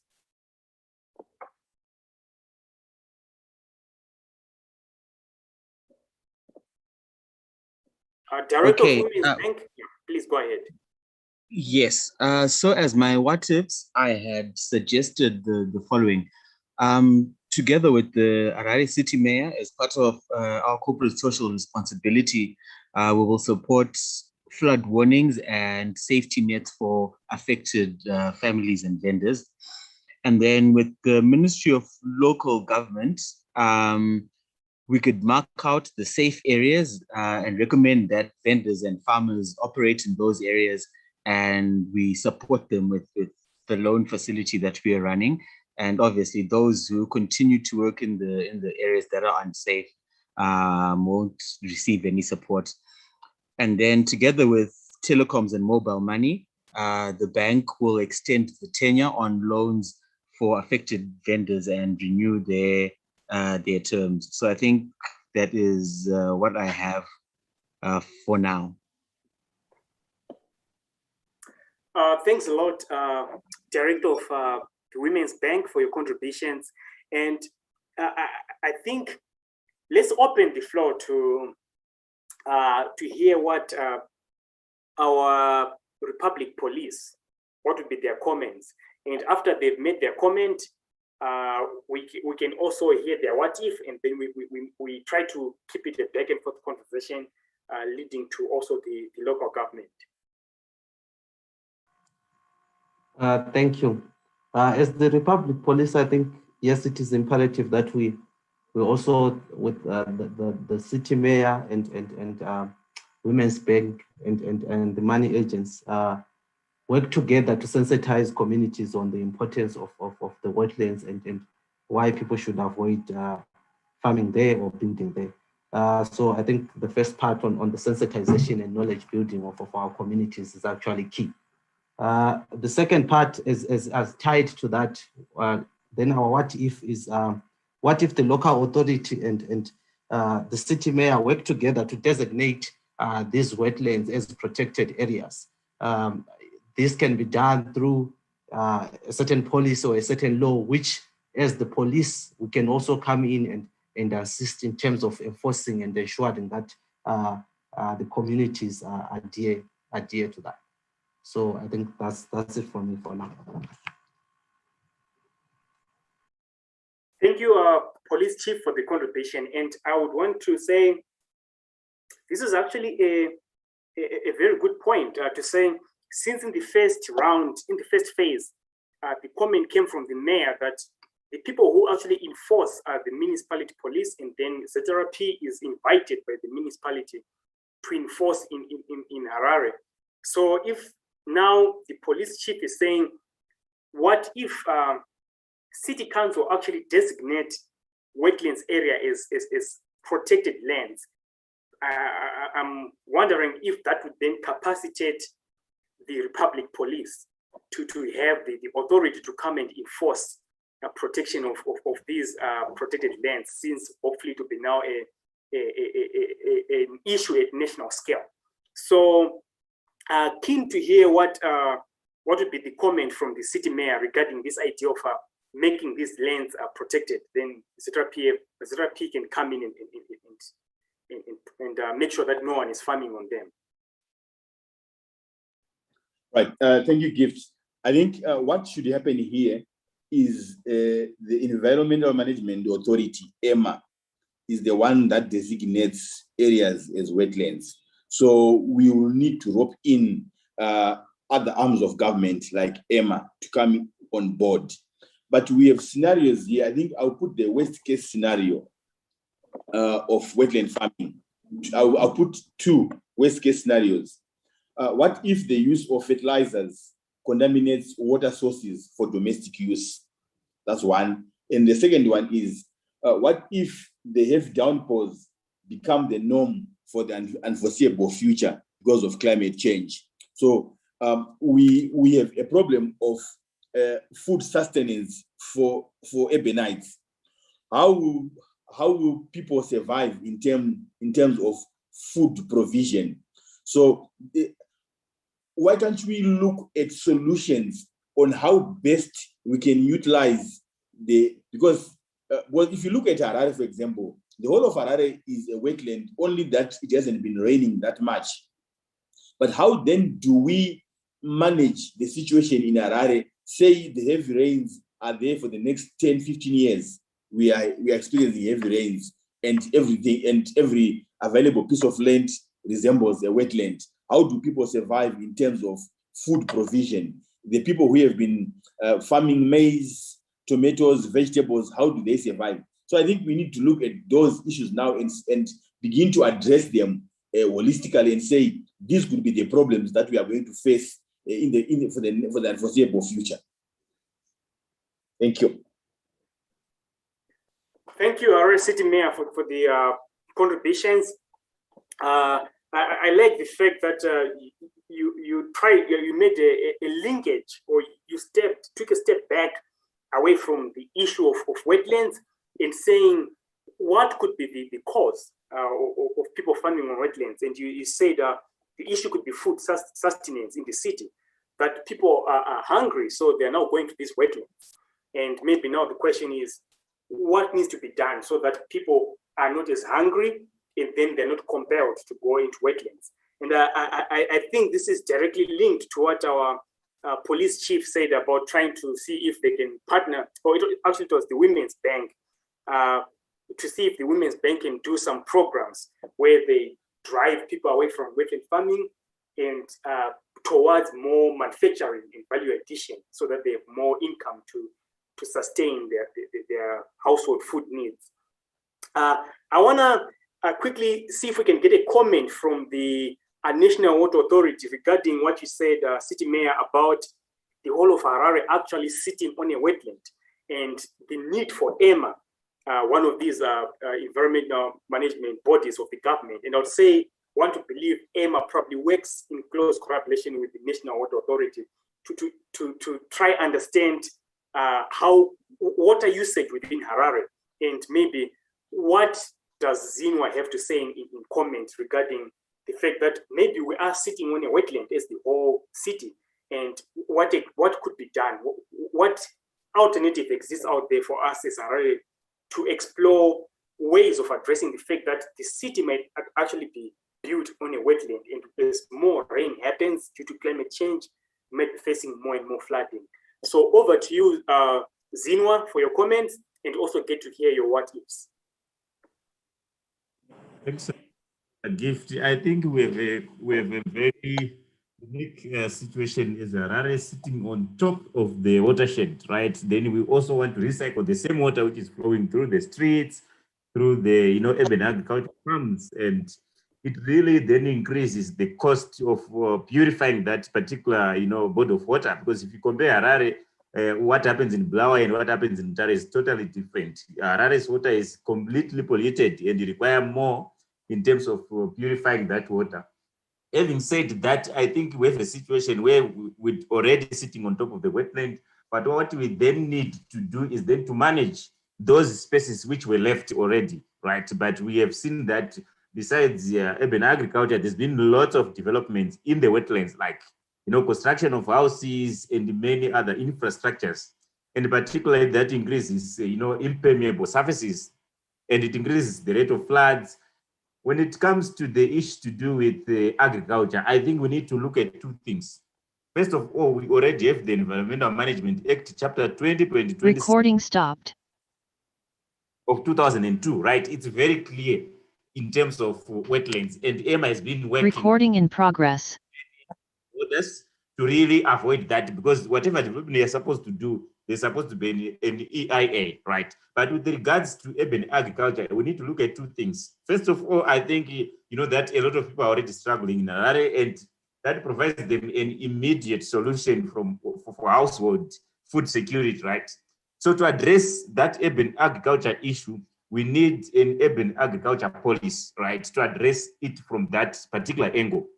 But then on the regulation side of things, we already have the EMA, the Act, then the EMA, the agents. They've got the powers to stop development in wetlands. They've got the powers to stop agriculture in the wetlands. But when it comes to enforcement, it's been mentioned that, especially with urban agriculture, I think the city has been doing a lot. So I think there's need for collaboration between EMA, the city, and ZRP to enforce, to make sure that there is no urban agriculture happening in the wetlands. But in general, about urban agriculture, we need an urban agriculture policy. So that's my response to that. Then in terms of what if, I think the other one I've already addressed it, because I was going to propose that what if the city of Harare works with EMA to completely stop agriculture in the wetlands, and if really the government with its arms and agents are determined to do something, it can be stopped. I think it's a matter of resources. So I would say there's need for some allocation of resources for the responsible departments to actually carry out the inspection and execution of the required measures if agriculture continues to happen in the wetlands. That's it. Then the other what if I wanted to say is, what if the city of Harare leads the development of an agriculture policy? Because this one, urban agriculture policy, this one is very particular to the cities. So they may actually lead that one, because already the Minister of Agriculture, they are working on a draft agriculture policy, but we need an urban agriculture policy specific, because there are dynamics which happen when it comes to food security and what happens as urbanization increases. So that's one. Then this one is, I think, is the most important of all the points which I've said, and it relates to the media and social component of it. You know that I think people react to messages differently, and I would like to categorize these messages in numeric and non-numeric form. So if we have a natural resource evaluation framework or two, which can help us to establish the economic value of a particular wetland per hectare per year, right? So that when we're communicating with the people, when we're sending out the messages to the farmers and the stakeholders, we are not saying, if you do urban agriculture, you are going to destroy most of the wetlands, right, which are feeding into Harare's water. But you can tell them that if you continue to do agriculture in the wetlands, recording stopped. 15 wetlands, and you're already destroying 14 of the wetlands, we access 15 billion liters of water from those wetlands. If you destroy them, we only have 2 billion of liters of water left vis-a-vis 17 which we require. That message will sink into people's heads. So it's about how we frame the message to the stakeholders. Because we say most of the wetlands will disappear. Who knows how many wetlands? What is the purpose they serve?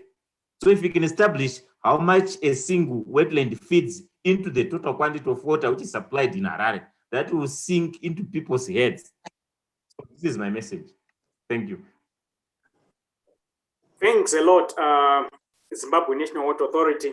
Really wholesome, and I really love all the comments you made, because they tie together a lot of the issues that we're experiencing in the city, both presently, and then also paint a picture of what could happen in the future if nothing is done regarding the issue of wetlands. I know we're a bit tight on time on our discussion, so I'll quickly summarize before I give, we hand over to the local government to make their comments. I would want to say 3 points you raised, starting with the last one, the idea of making people understand the economic value of wetlands. That's a very good point, because currently a lot of people are now buying water in Harare. Bores are drying up, and it's probably because the wetlands are not replenishing the aquifer. And then you made another point about having to go back and say, can we have an urban agriculture policy?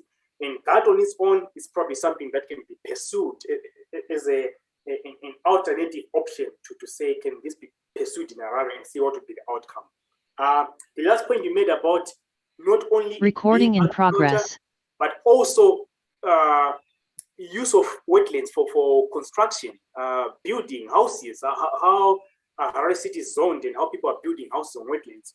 And I think the best person to respond to that one and also give us their what if would be local government. We're keen to hear your comments and also your what if. So please come through.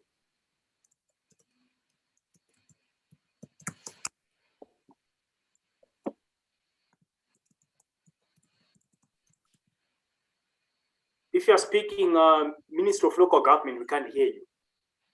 Please unmute yourself if you're already speaking.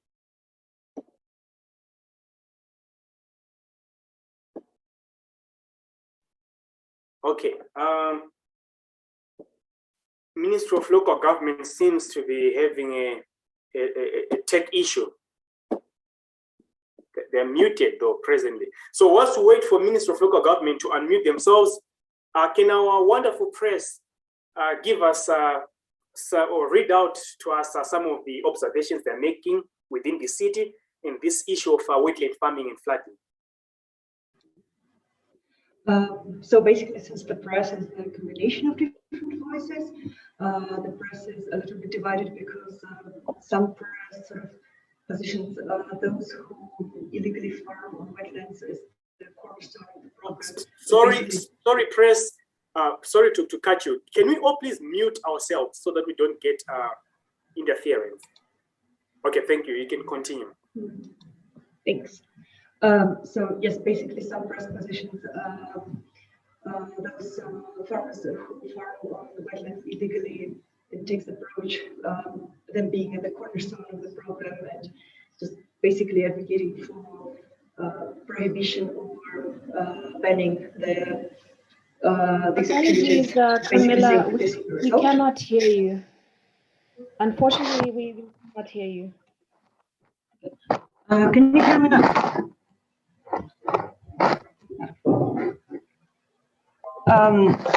So let me try to repeat it. I don't know if you can hear me now. Yes, so much better. You might have to start again because we couldn't hear you. All right.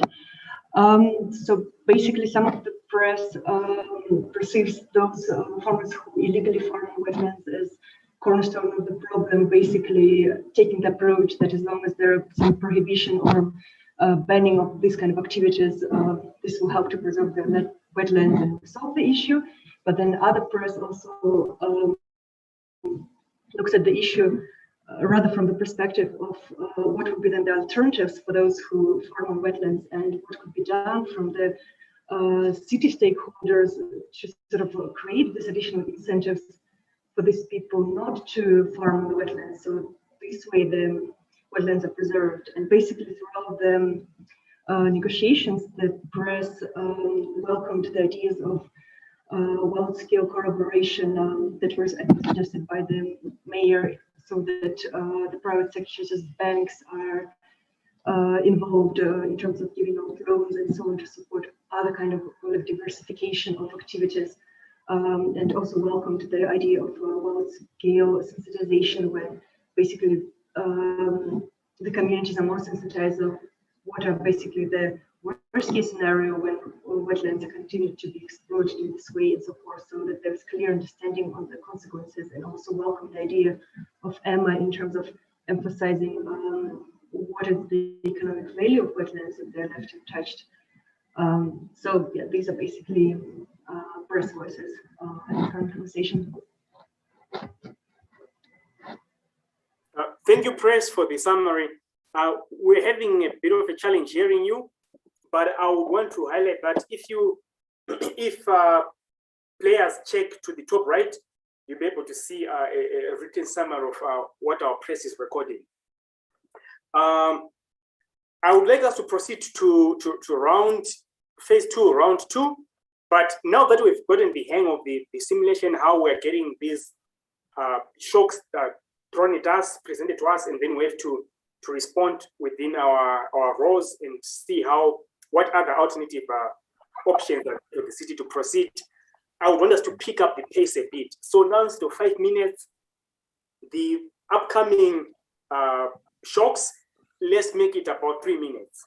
So now we'll be switching back to the discussion at 3-minute marker point, so that we have more time for the discussion, but at the same time cover as many shocks as we can.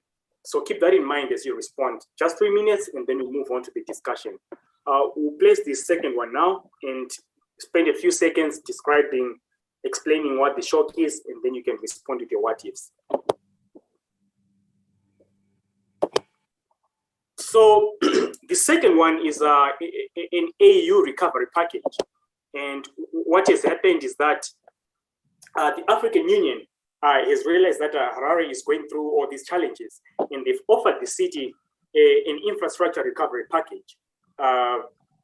This package, however, has limited funds, which means the city, in these decision makers yourselves, you have to quickly congregate and decide to say, should the city focus on utilizing the funds for infrastructure related to electricity? Should it be roads, or should it be wash? And you need to place your what if, to say, what if we have these funds used for roads? Because A, B, C, D, E, and some of the considerations to make as you think about this is, from an economic perspective, which one of these three do you think would benefit Harare city the most? And then from a relational systematic approach, something that I typed out was that, which one do you think among the three would have the most positive spillover effects to how the city is operating. Then looking at an infrastructure perspective, again, tying that to systematic approach, saying which one of whether wash or electricity or roads is the most affected right now, that needs urgent attention. And then linking that to how that's communicated to citizens. Factor or think about which one the citizens would also want to be regarded as the most urgent. So thinking that around, just spend about maximum 3 minutes putting in what if. What if the city prioritizes X because ABC, and if they're to do that, how do you think the other roles, if any of the roles you think could play a part in making sure that these funds are obtained and utilized the right way? So 3 minutes, we go, then we get into a discussion. People have to defend why they chose a certain infrastructure. Thank you. Yeah.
Okay, we're actually went a little over 3 minutes. So since we're moving the rounds now faster, I'll start with our local government, since this is something that really ties into the work that you do as local government.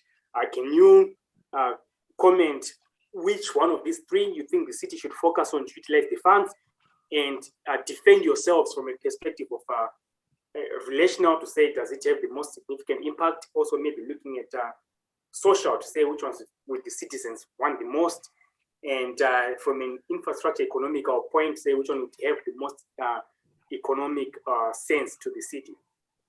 Over to you, Minister of Local Government, to start with you.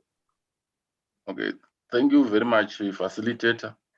I would say the city needs to prioritize first wash, because the problems which you are having currently of COVID and some perennial problems of cholera and like, they normally have a heavy toll if not attended. So this is quite pressing at the moment. If you allow me, because the next would be roads, because of the high carnage and the high cost of on vehicles or deliveries that affect the private and even the public sector. So for me, it's wash first, roads next, then maybe later on electricity. Though electricity is a bearing on the gadgets that we use, if we are using refrigerators and the like, and some people may be having some medicines which need to be well kept under refrigeration, but wash first, roads next, electricity later. Thank you, local government. And a quick follow-up. If we look at the decision makers we have currently, can you do one or two maybe come to your mind that you think you would want to partner with to make sure that you drive the WASH agenda, and how could you possibly work with them? Of course, the Minister of Health and Child Welfare comes as the main partner at this moment. Of course, as we'll be channeling our activities via the city council, the city mayor then will be handed to handle about the ministry, and for WASH, we should be ready for our usual partners who gives us donations and like, though also would love our banks and our local banks and other partners to do social corporate responsibility.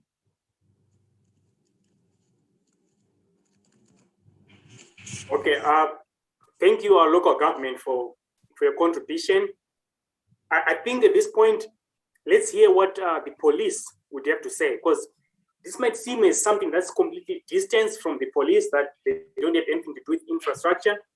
So it would be interesting to hear which one they would pick as the law enforcement, and why. Thank you. For us, I think the first option will be to develop our roads. I think as the police, we have realized that we are to send a lot of our police officers to the different roads to ensure that they control traffic, they control and even address some of the accidents, some of the fatal accidents that happen due to our poor road network.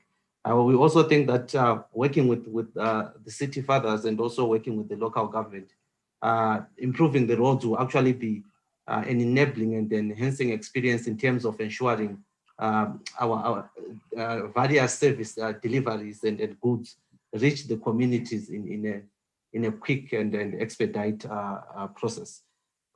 Secondly, yes, I think the second option for us will also be which is critical, I think, is WASH, where we need to sort of work together as the various players on board to ensure within our different departments and even beyond with the people that we offer services to, we sensitize them on the importance of WASH. We utilize some of the even global days, such as the Global Hand Washing Day, to sensitize on the importance of WASH to our communities. Also, maybe working with the local government, I think also, and the mayor, it will also be critical that we create or we build, we construct private secure sanitization and hand washing facilities, especially when we are looking at the current COVID context. So I think that's all from our end for now. Thank you. Thank you, Police Commissioner. And I think I agree with you that within your circles of interest, definitely the roads would be your priority, and you say followed by the WASH and the electricity. Let's quickly hear from our Women's Bank, followed by the Water Authority.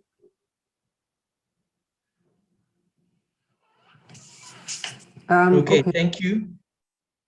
Thank you, Gift. I think I'll start off by saying that we will be more interested in WASH more than all the other areas, given, of course, that water and sanitation play a very central role in the lives of women,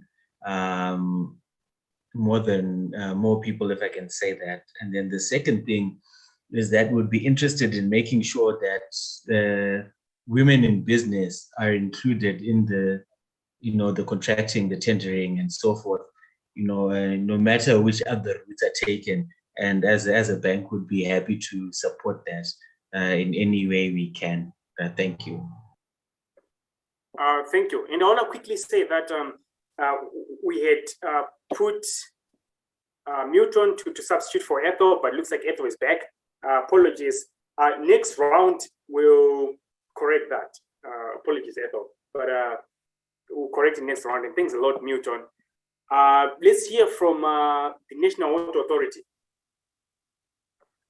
All right, it's given that I think the priority would be on WASH, because if you look at the SDG number 6, where we are trying to ensure availability and sustainable management of water and sanitation for all by 2030, we won't get there if nothing changes, particularly because the current level of WASH financing is too low to achieve universal access to safe drinking water, adequate sanitation, and hygiene. So you will see that WASH mainly has been financed by public budgets. By public budgets, national budget allocated for the city level, or funding coming from AFDB. So that's what I can classify as public funding. But even if it were to be delivered at scale, it's not enough, right? So getting this grant, we would then use it as a leverage to raise private capital to crowd in to support WASH facilities, mainly because there is construction and revitalization of the infrastructure, but let's not forget operation and maintenance, right? So most importantly, I think we would prioritize WASH, put the billions in there, leverage private sector to come on and maybe privatize some of the components and come up with some innovations like the water banks or a blue fund or national water facility where WASH projects can be specifically financed at subsidized. If it's a loan, it should be a concessional loan, or we should offer some guarantees to make sure that private players who are actually going to support the city in water provision are able to access some capital to start to run their operations, because the city by itself, it may not have the capacity to do all this. Then secondly, I would prioritize electricity, because if you look at the level of access to electricity, right? But for example, to have the water, you need to pump it. So you need electricity, right? So it's very important that we have electricity as the second option, because it then drives the economic activity at the city level. Even if we provide water, but without economic activity within the city, you will see that this is where we started to degrade our natural resources. This is where you see that people don't have alternative livelihoods. Just imagine all the people who are working in Magabade without electricity, but there's water. What would they do? So this is my input. Thank you. Thank you, Zino. And it's interesting that you mentioned the need for these public-private partnerships, or even trying to privatize some of these operations. And again, this probably creates a whole new branch that can be pursued as alternative realities or options for the city. For the sake of time, though, I know Ethel is back, and she had a comment coming in from, again, an economic bank perspective. So please come through, Ethel. Okay, thanks, Gift. So I would think first electricity, just because it's a very important economic enabler, enabling economic activity. And then once we start there, the rest will flow naturally. Once the economy is picking up and moving, we can then afford to do the roads, we can do the WASH, plus we also need the electricity to get those going. I think Jeremiah had also touched on some of it, so I won't repeat it, but really from an economic perspective, I would say first electricity. Thanks. Thank you, Women's Bank. It's actually interesting hearing how people decide, how decision makers, how you're deciding which one to prioritize, because the first one, we had water, we had WASH, then roads, electricity, then we had roads, WASH, electricity, we had WASH, electricity, roads. Now we're also having electricity coming, so it seems like electricity keeps on climbing with every comment. It would be interesting to continue the conversation going and trying to understand since now we actually don't have one infrastructure that's an obvious one, to try and understand, do more discussion into now that people are at a neck, which one should proceed. But however, given the time, I'm going to go ahead and present us with another shock. And last time were 3 minutes. This time we're going to have 2 minutes. We're trying to make it more and more fast-paced. So it's a shock. You respond, assuming your role, your what if, then we have another quick discussion so that we proceed to cover as many shocks as we can. So for this one, what's happening is that it turns out maybe the city ended up agreeing more to roads or more to wash, and people didn't end up going the electricity route. As a result, a few months later, the power line has issues. Some of the boosters that are powering some of our mobile money services, they interrupt power cuts, but these are prolonged power cuts, or it end up causing some interruption to the system. So we have a mobile money crash. And this sudden mobile money crash paralyzes the city, because Harare, most of the time, we have informal people doing informal trading using mobile money. So since the city has come to a standstill, also assuming that COVID is still a thing and people can't really transact in person that much, how do you think the city could survive the next 72 hours without mobile money? There's a blackout for mobile money for 72 hours. How can the city sustain itself? How can we ensure that operations continue? Bills are paid, businesses are still functioning within the city with this mobile money crash. And some of the things to consider as you think about this is your what if alternative. Is it economic enough for the city to pursue? How, from a social perspective, how are people going to react to the what if scenario you propose?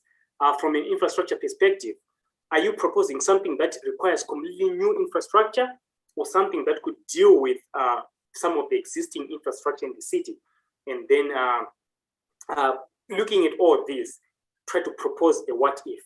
And if your what if also involves having to work with some of the decision makers here to help you, please mention them. Then we'll get into a discussion. So 2 minutes, and then we discuss. Keen to see what we come up with to say, how can we keep the city going even though there's a mobile money crash?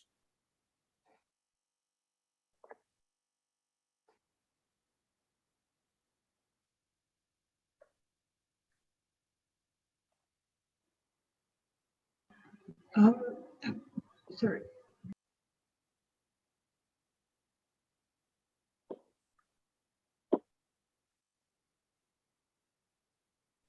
Hi, Gift, I have a question.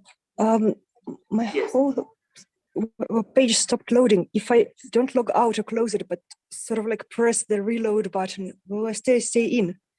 Because like my whole page has frozen completely. Oh, I see. I'm not sure actually. Maybe Dr. Shah or someone can respond.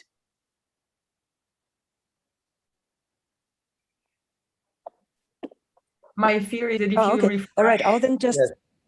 Yeah, I think because of the internet, that means that the internet was broken.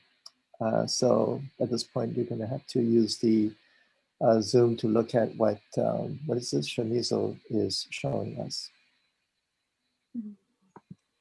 Okay, I'll just look at the screen and share in chat in case there are any press comments. Thank you, Press. Yeah.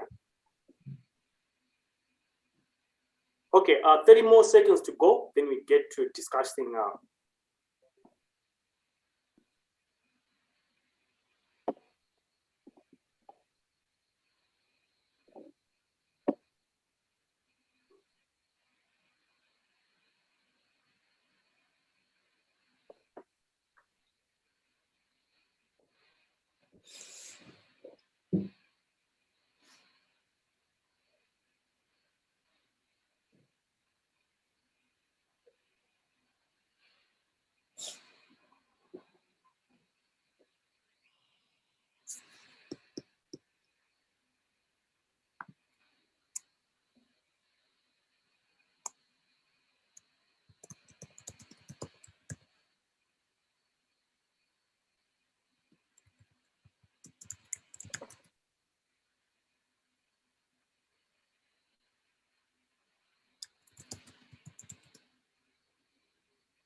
All right. Let's move on to negotiating our what ifs. We have this situation where we're saying because city decision makers chose to go with maybe wash or roads for the funds, the grid wasn't sustained, and as a result, that led to a mobile money crash. One of the base stations didn't have electricity for 72 hours, and we're saying, how can we keep the city going even though there's a shock like this? So since this is something directly tied to what telecoms does, let's hear what telecom CEO has to say. What is their what if they have an alternative that they think we can explore to make sure that the city continues sustaining itself and functioning. So over to you, to our new mobile telecom CEO. Thank you. Having been moved to the mobile telephone company, I think the first what if will involve support, depending heavily on banks which have financial systems in place which hopefully haven't been affected, in order to make sure that different partners and stakeholders can move money one way or another. The second, of course, would be to get the systems back online and then make sure that the damage isn't very long lasting. And of course, there will be considerations to be made in terms of losses either due to fraud or due to different system errors or bugs to our different stakeholders. So we'll need to count those and make sure they're minimized once the system comes back online. And of course, the reputations of ourselves and the partners involved. So that's all for now. Thank you. Thank you, Mobile Money CEO. It's good that you managed to handle a crisis even in your first month as Mobile Money CEO. So, from your response, we also mentioned the idea of damage control to say this goes beyond just the 72 hours, but beyond that, the implications of that to the city and business need to be considered. Let's quickly hear from our city mayor, if they are still on the call, how they think their city could potentially continue with informal activities that are very common in the city, even though we don't have mobile money for 72 hours. Yeah, I think it will be a very difficult scenario, given that most transactions now are using mobile money. But I think our planning now has to also involve such catastrophes in the future. What would we do if there's no mobile money? If there are tokens that can be created for exchange and then redeemed after the resumption of the mobile money or after the crash has been addressed, I think that can also work for us. Okay, thank you, Mayor. So you're speaking about trying to create another separate token system that's used in the case of an emergency like this, which is an interesting concept. Sorry, because already with things like blockchain, some people are trying to create these localized currencies and see how it goes. So that's actually an alternative reality that can be explored to say, is it possible to have an emergency currency that can be rolled out in emergency situations in Harare? Let's hear some feedback from our National Water Authority, what they think about this scenario. Jefferson, thank you very much. I think at this stage, this is where we also need to open a discussion where we really all agree that there is no government system or unit which operates by itself, especially the city of Harare. Firstly, because you know why I prioritized the wash instead of electricity, because I know that the mandate with electricity lies with the ZESA and the other related government agencies. I don't know how much energy is generated at the local level.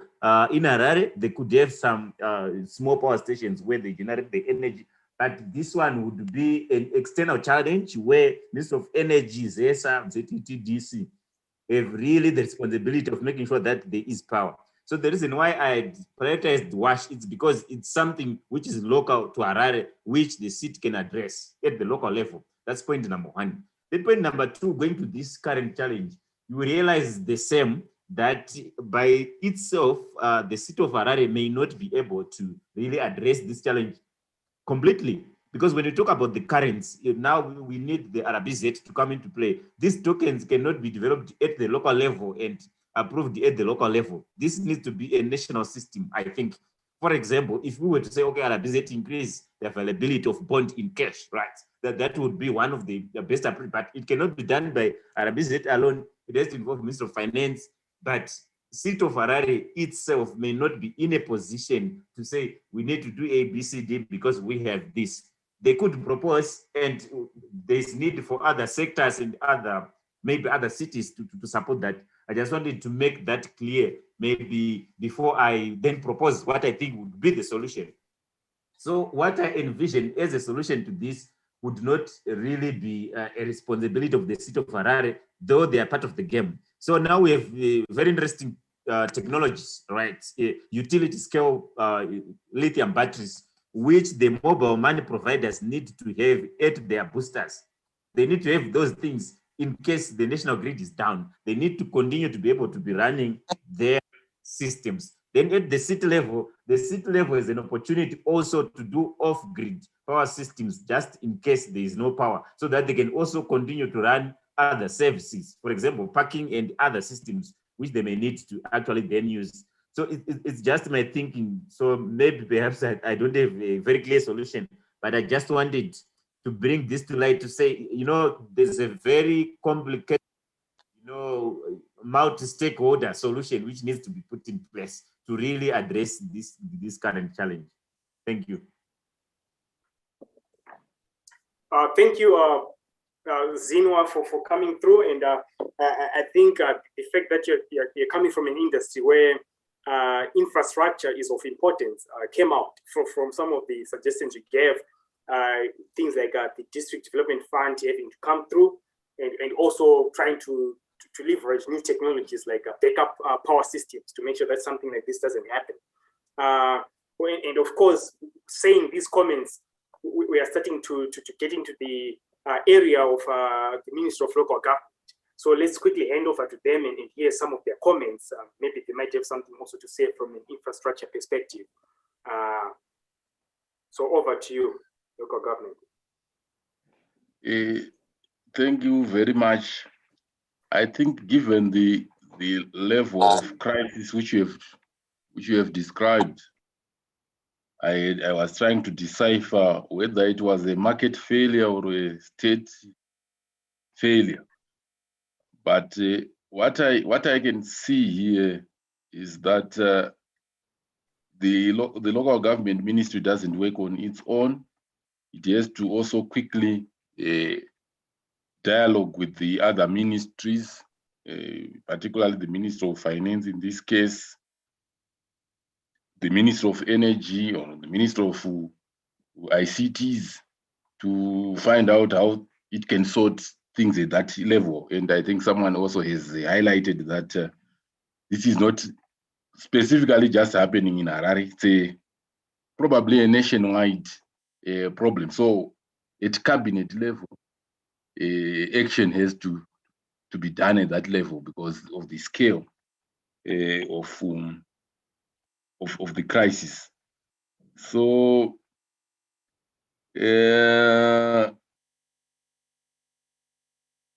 initially I had thought, well, this was not within the direct ambit and control of government, but at a larger scale, something can be done, interministerial, because once government is a position and it knows, it declares it a crisis, indeed certain other actors have to put in place, including in case of the duping which may happen, cyber crime which may happen or may not happen. The police have to be on the ground and the other actors. So it's more about coordinating with the forces that make things come back to normal. Yes, thank you, Minister of Local Government, for mentioning an important point and something that I think emphasizes the reason for this simulation. This idea that everything's interconnected and what we do or whatever happens and how we respond to it probably is going to affect all the other areas. When you speak about saying, let's keep in mind, this is not only happening to Harare, not only also saying, you later realize it definitely is going to impact local government in an indirect way. We are tight on our time, so, but I know our Women's Bank would like to say something, and then we also hand over to our press to quickly make a comment or two and summarize how they feel about this round.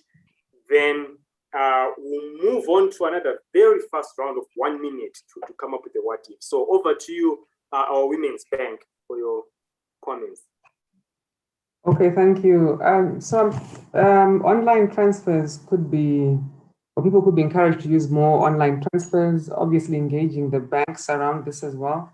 But there are also other money transfer services, Mukuru and others like that. Those could step in. I think also awareness will be essential during that time. Let people know if you have non-urgent transactions, maybe hold on to them for now because we are working on this as quickly as we can. Supermarkets as well, they have some cash services, those little cubicles they have where they have partnered with money transfer services, but the supermarkets could also come in there to help. Given it's 72 hours, not sure how feasible it would be, but using bank branches to set up some sort of decentralized pop-up branches, if I can call it that, so that people can still be serviced. So perhaps the banks could be requested just to provide an emergency response, which is very temporary, 3-4 days or whatever it is. And I think this is part of helping to engage the private sector around national crises, around development, because usually they just see themselves as being there to make money and that's it. But we've just been talking just now about how everything is interrelated. Everybody does have a role to play. So maybe helping helping them to see that they could have a role beyond just what they do on a day-to-day basis. But of course, it would be a good opportunity as well to look at the barriers to entry, if there are any, because why do we have one mobile money company? What are the barriers to entry? Clearly, there's need for competition on the market. So that would be a good time to start that conversation as well. Thank you. Thank you, our Women's Bank Director. And you raised two really good points. Last one about trying to figure out why we don't have as many options for mobile money, and maybe it's linked to regulations. And then the other one I really liked was to do with, again, tying this to involvement of private sector.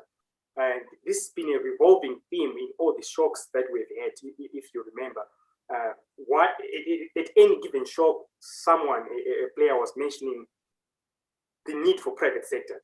And you went on a step further to say maybe we need to engage private sector. They might think that they're only there to make profit, but it's our role to go to them and try to bring them into the conversation. So over to our press to summarize what's been discussed before we move on to our 1 minute round. Supported the ideas of Water Authority in terms of the importance of infrastructure for future thinking in terms of prevention of potential further similar crisis when there are alternative energy sources available or mobile money vendors are equipped with some kind of equipment to basically be resilient to such stressors. And it also supports the idea of Ministry of Local Government on a need for wide coordination response, and kind of wanders in that direction, and also backs up the idea in terms of that there is a need for cooperation between ministry and banks when there is such kind of very timely crisis that require response, because it's only the cooperation between government and the private sector where some kind of emergency solution in terms of other digital forms of transactions or electronic credit or something can be quickly sort of come up. And at the same time, press reflects that during the crisis happening, there is a lot of social media activity where on online platforms, organizations, individuals start to offer bartering services in order to continue with their everyday purchases and sales and so forth. Thanks. Okay, thanks to our press for that summary, a really comprehensive summary. So for the sake of time, we're going to proceed to one more round. And this one, we're even going to a minute. So we started off with 5 minutes, 3 minutes, 2 minutes. Now this one is a quick one. Let's spend a minute thinking of a what if, then have a quick discussion on the what ifs that we place. And so let me just go ahead and put this one is actually a positive shock to the system. So after 72 hours of the city struggling to operate without mobile money, it turns out that through social media communications and people coming up with all sorts of theories and all, people actually gained trust in our local currency, the Zim dollar. More trust than mobile money. Now it's the most accepted form of currency after this war incidents. And as a result, the positive net effect is that the local currencies gained value. And we wake up one morning, it's trading as one-to-one with the US dollar. I think maybe for people who are not in Zimbabwe, this might be a bit difficult to understand what I'm talking about. But for our local players, you all know what I'm talking about, that now we're saying our local currency is trading one-to-one with the US dollar. And as a city and the decision makers, you realize, wow, this is a wonderful opportunity for us as a city to do something about this. And people are using cash one-to-one is the US dollar. So the question then is, your what if sitting around, first, are you okay? Do you think from an economic perspective, this is good for us as a city to proceed like this? And if so, then what's your what if to say, what can we do to make sure that we don't slip back to this environment where we're relying so much on a monopoly of service provision and a multi-current system and all? Or you might say, maybe this is not the right way to go. Let's try to revert back to something that we had or something similar to what we had in the past. And so your what if, you say, what if we introduce this to make sure that we counter what's happening? And as you think through this, again, think of it from an economic perspective of what's best for the city, from a relational point of view, to say, if you look at your role and what's happening to the currency, that now things are going more to one-to-one with the local currency and cash being back in the system, how is that going to affect operations? And I challenge you to think of this from an informal sector perspective. You know that Harare is highly informal. And so the question really is, in the next minute, think about an alternative reality. Do you want a reality that then goes on with this one-to-one scenario and defend it? Or do you want a what if where you say, no, knowing the situation at hand, let's take some steps back and go with this other option? So just 1 minute, and we quickly discuss our what if scenarios and what kind of partnerships or support we need from each other. Thanks.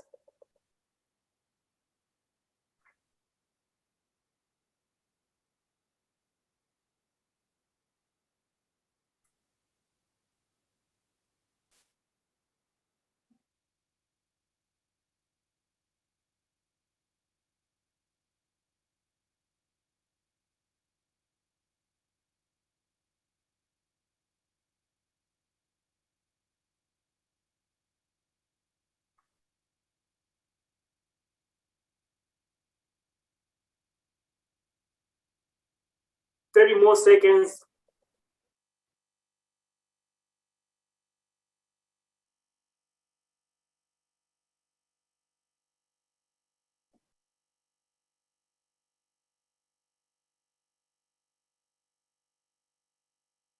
Okay, so our mayor, let's start with you. Keen to hear what you think would be an alternative reality for us to explore for your city, given that you wake up one morning and after all the events that have happened leading up to the mobile money crash, we have this scenario of cash being back in the system and actually at one-to-one with the US dollar, and then you are thinking of your city and how it's highly informal. Quickly, what do you think and what's your what if? Okay, I think if we wake up to such a scenario, this will also bolster the informal sector in that the cash transactions which people in Zimbabwe are used to will actually improve on the business, and it will also improve like on people payments to the city, and then the city can reinvest that money in the infrastructure. But the problem that I have here is the 1:1. I think economists will say this will be very expensive money because being 1:1 with the US dollar, then it means our attractiveness won't be that much in terms of people bringing in their money from outside, because they won't have any advantage in terms of value. But in terms of the informal sector, it will be good because people will be able to pay. You pay somebody cash and they can also transact in cash, and the movement of money will also increase on the liquidity, and hopefully people will also be able to pay their municipal bills, and council will be in a position to address the nagging issues that people always ask from it every day. Thank you. Thank you, Mayor. And just a quick follow-up. So, given the comments you made, is your what if to say, should we maybe try to go back towards a 50-50 scenario, or should we keep it this way, or should we go back to where things were? Not necessarily where things were, because I think even if you look at the mood of the people around here, they do not want the exaggerated exchange rates. They want a manageable exchange rate, which is around 1:1, a manageable rate. Okay. I think I'll allow this to the economists in this group to maybe debate this one more, because they know the economics much better than some of us. Yes, thank you. And I actually was going to hand it over to our Women's Bank Director to kind of hear her thoughts on how maybe this would affect some operations, looking at it from an informal perspective. And yeah, so over to you. Okay, thanks. So yes, definitely, a stronger currency would make our goods more expensive. So while it's positive, in some way it damages us. So in terms of our exports, for instance, they become more expensive. And so if we have informal people who are maybe linked to formal supply chains and are exporting, that may not necessarily be a good thing for them.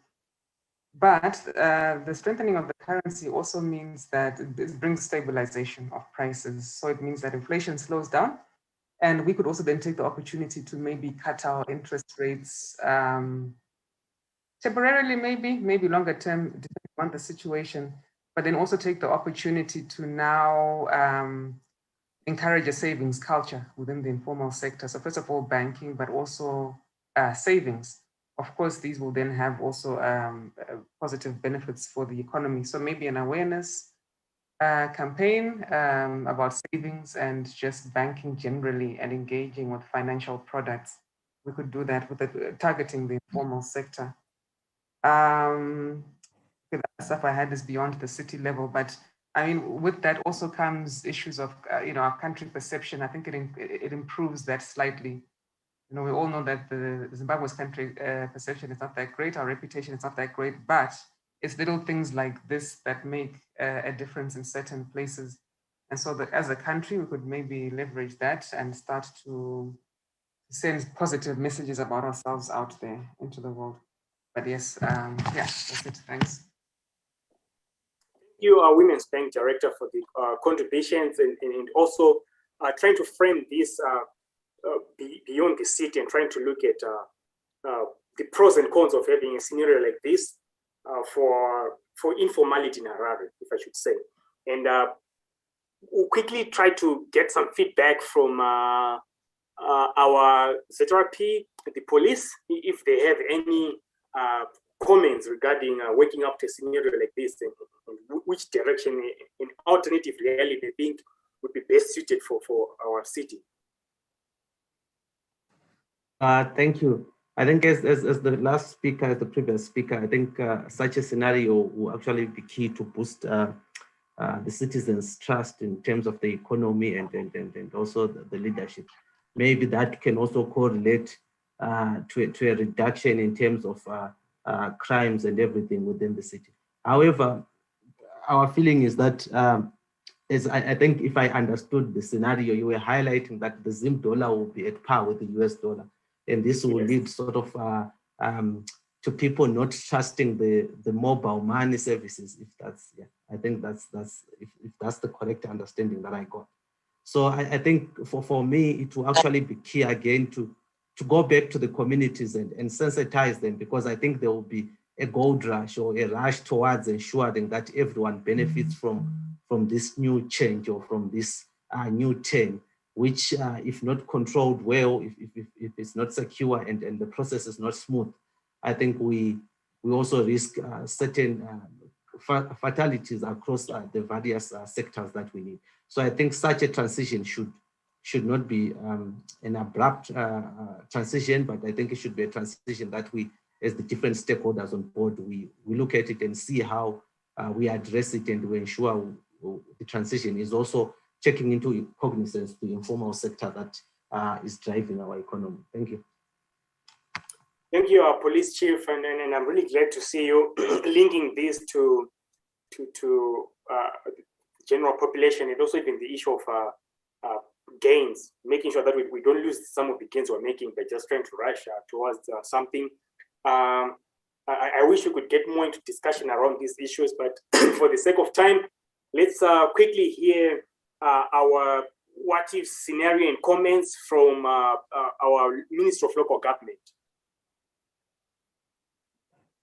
Okay, thank you very much. I think I would concur with everyone else, especially the submission made by the mayor, who works directly under me. As you may realize, in Zimbabwe, the problem which we have been having, I think during the dollarization, during dollarization was actually of deflation,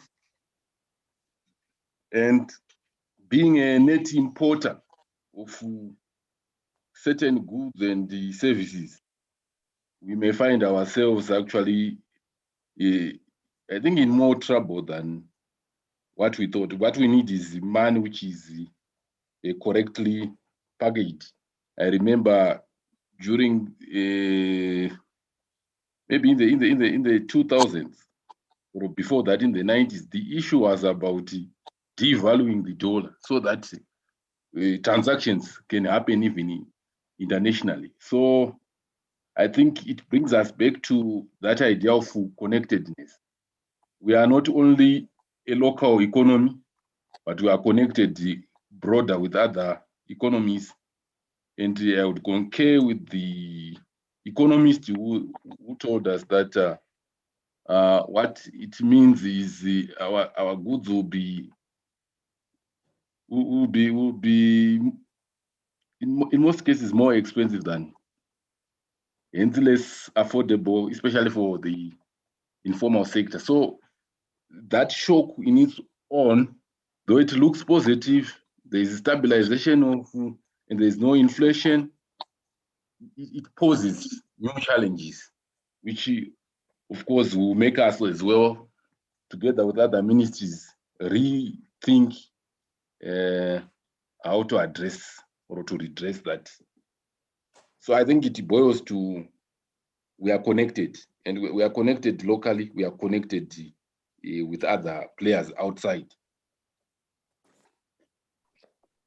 Okay, thank you, Minister of Local Government, for all the comments, and again, making this attempt to establish the fact that what happens in the city is definitely interconnected, and as a result, we need to think even from a regulations perspective or infrastructure perspective, we should think about the whole scenario as one complete system. We'll now hand over to our mobile money CEO to get some feedback, then quickly to our National Water Authority. Here also their alternative scenario, so that we can proceed to concluding.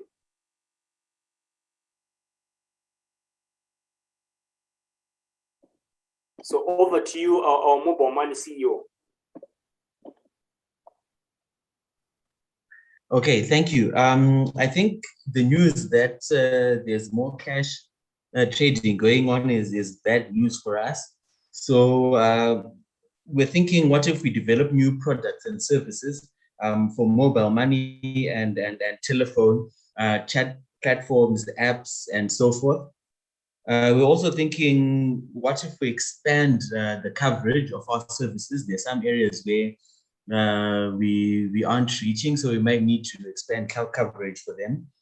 And then we're also thinking, what if we consider promotions and things like price reductions and even discounts for certain partners and so forth, so that we can make sure that we get people back on our platforms rather than depending more and more on cash.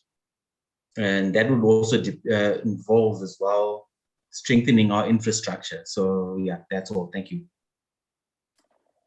Thank you for that input. So our National Water Authority, your comments in alternative scenario?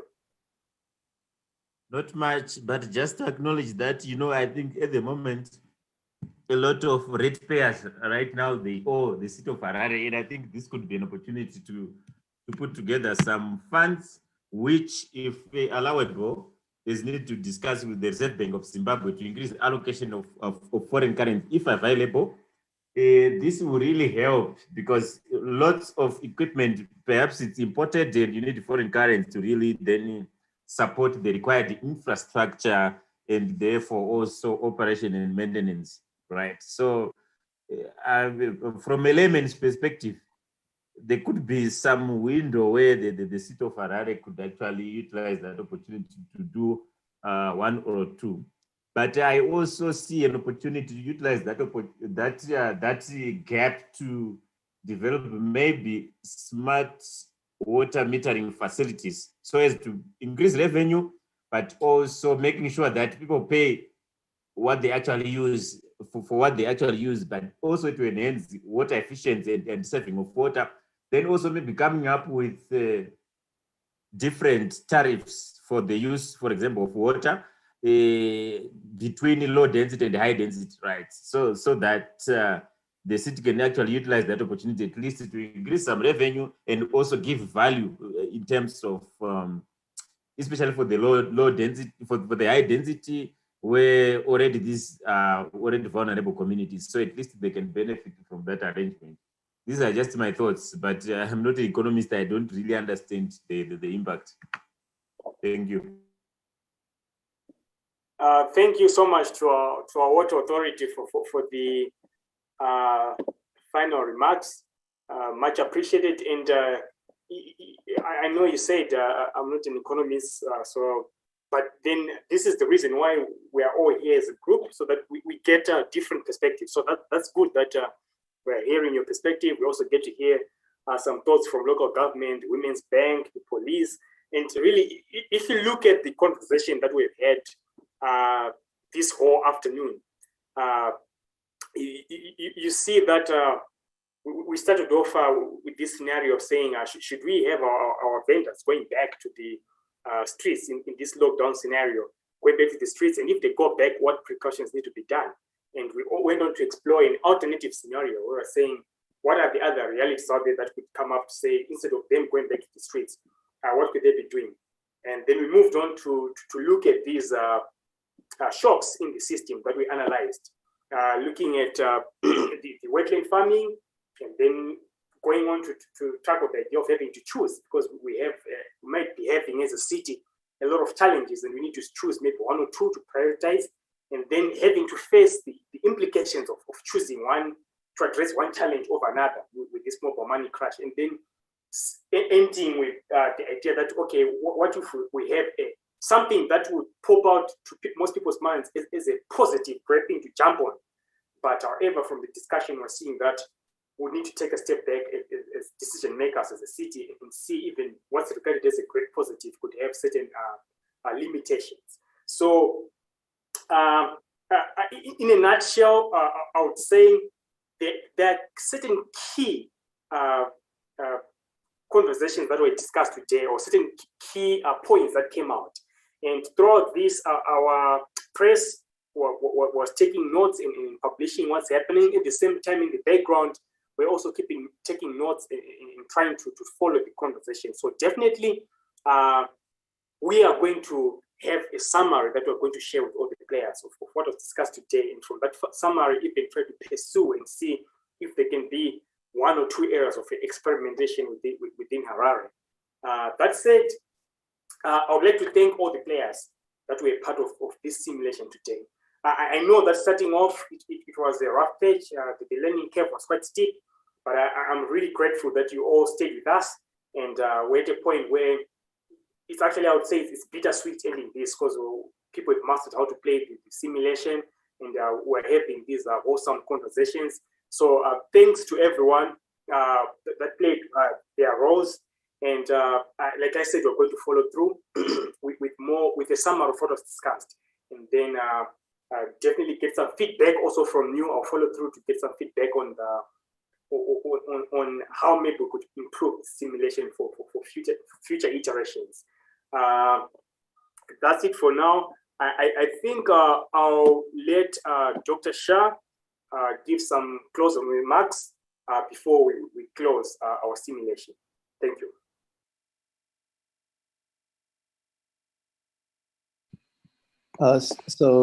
Thank you. I just want to add my thanks to Gifts. Thanks as well. It's a privilege to listen to the conversation. So it's not so for me to make remarks, but more to ask questions. And maybe for lack of time, maybe I'll just pose the questions and invite you to respond maybe later if we can't do it immediately. So as I said before, the two basic questions are, the two kinds of questions have to do with the format and the content. It's clear that the content already is very rich. It's rich enough to support a sustained conversation among people who are as experienced as present company and committed as present company. So then the technical question would be, what would be the communication tools?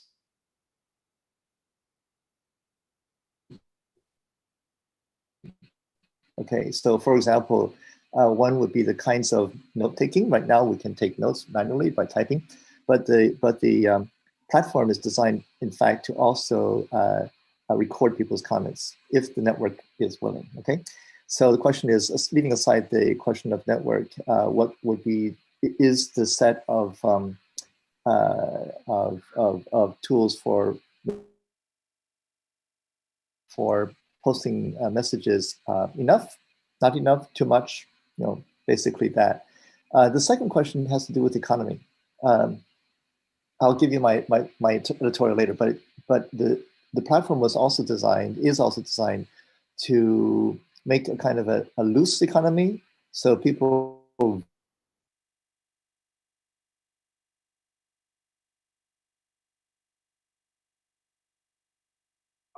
Dr. Shah, you are frozen.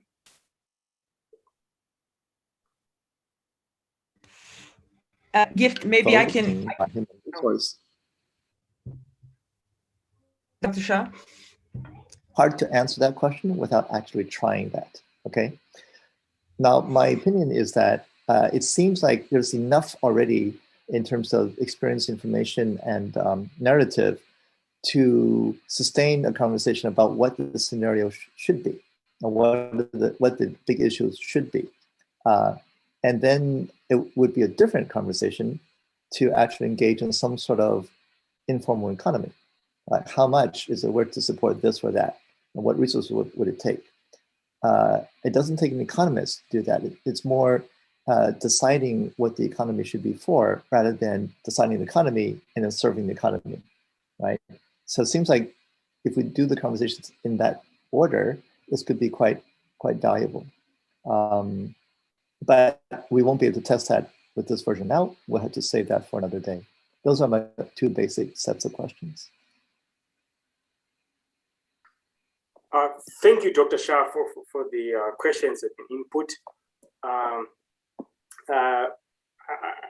think beyond this on our end, we don't have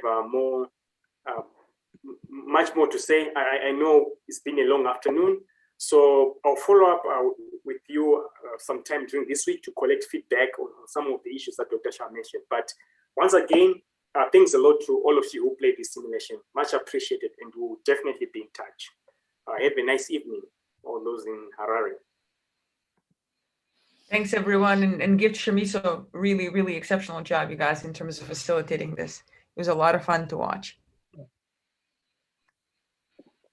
Thank you. Thanks a lot. Yeah. Thank you, everyone. It was great to meet you and play with you this afternoon. I hope we meet again. Thanks, Gift. Bye. Okay, thanks. Yeah, see you. Bye. Thanks, Milton. Thanks, Camila, Ethel, Professor Teresa, Michael. Thank you, guys. Gift, go ahead. Thanks a lot. Appreciate it. Thanks. Bye. Gift, do you have a minute to just stay back for? Yes, yeah, definitely. Yeah.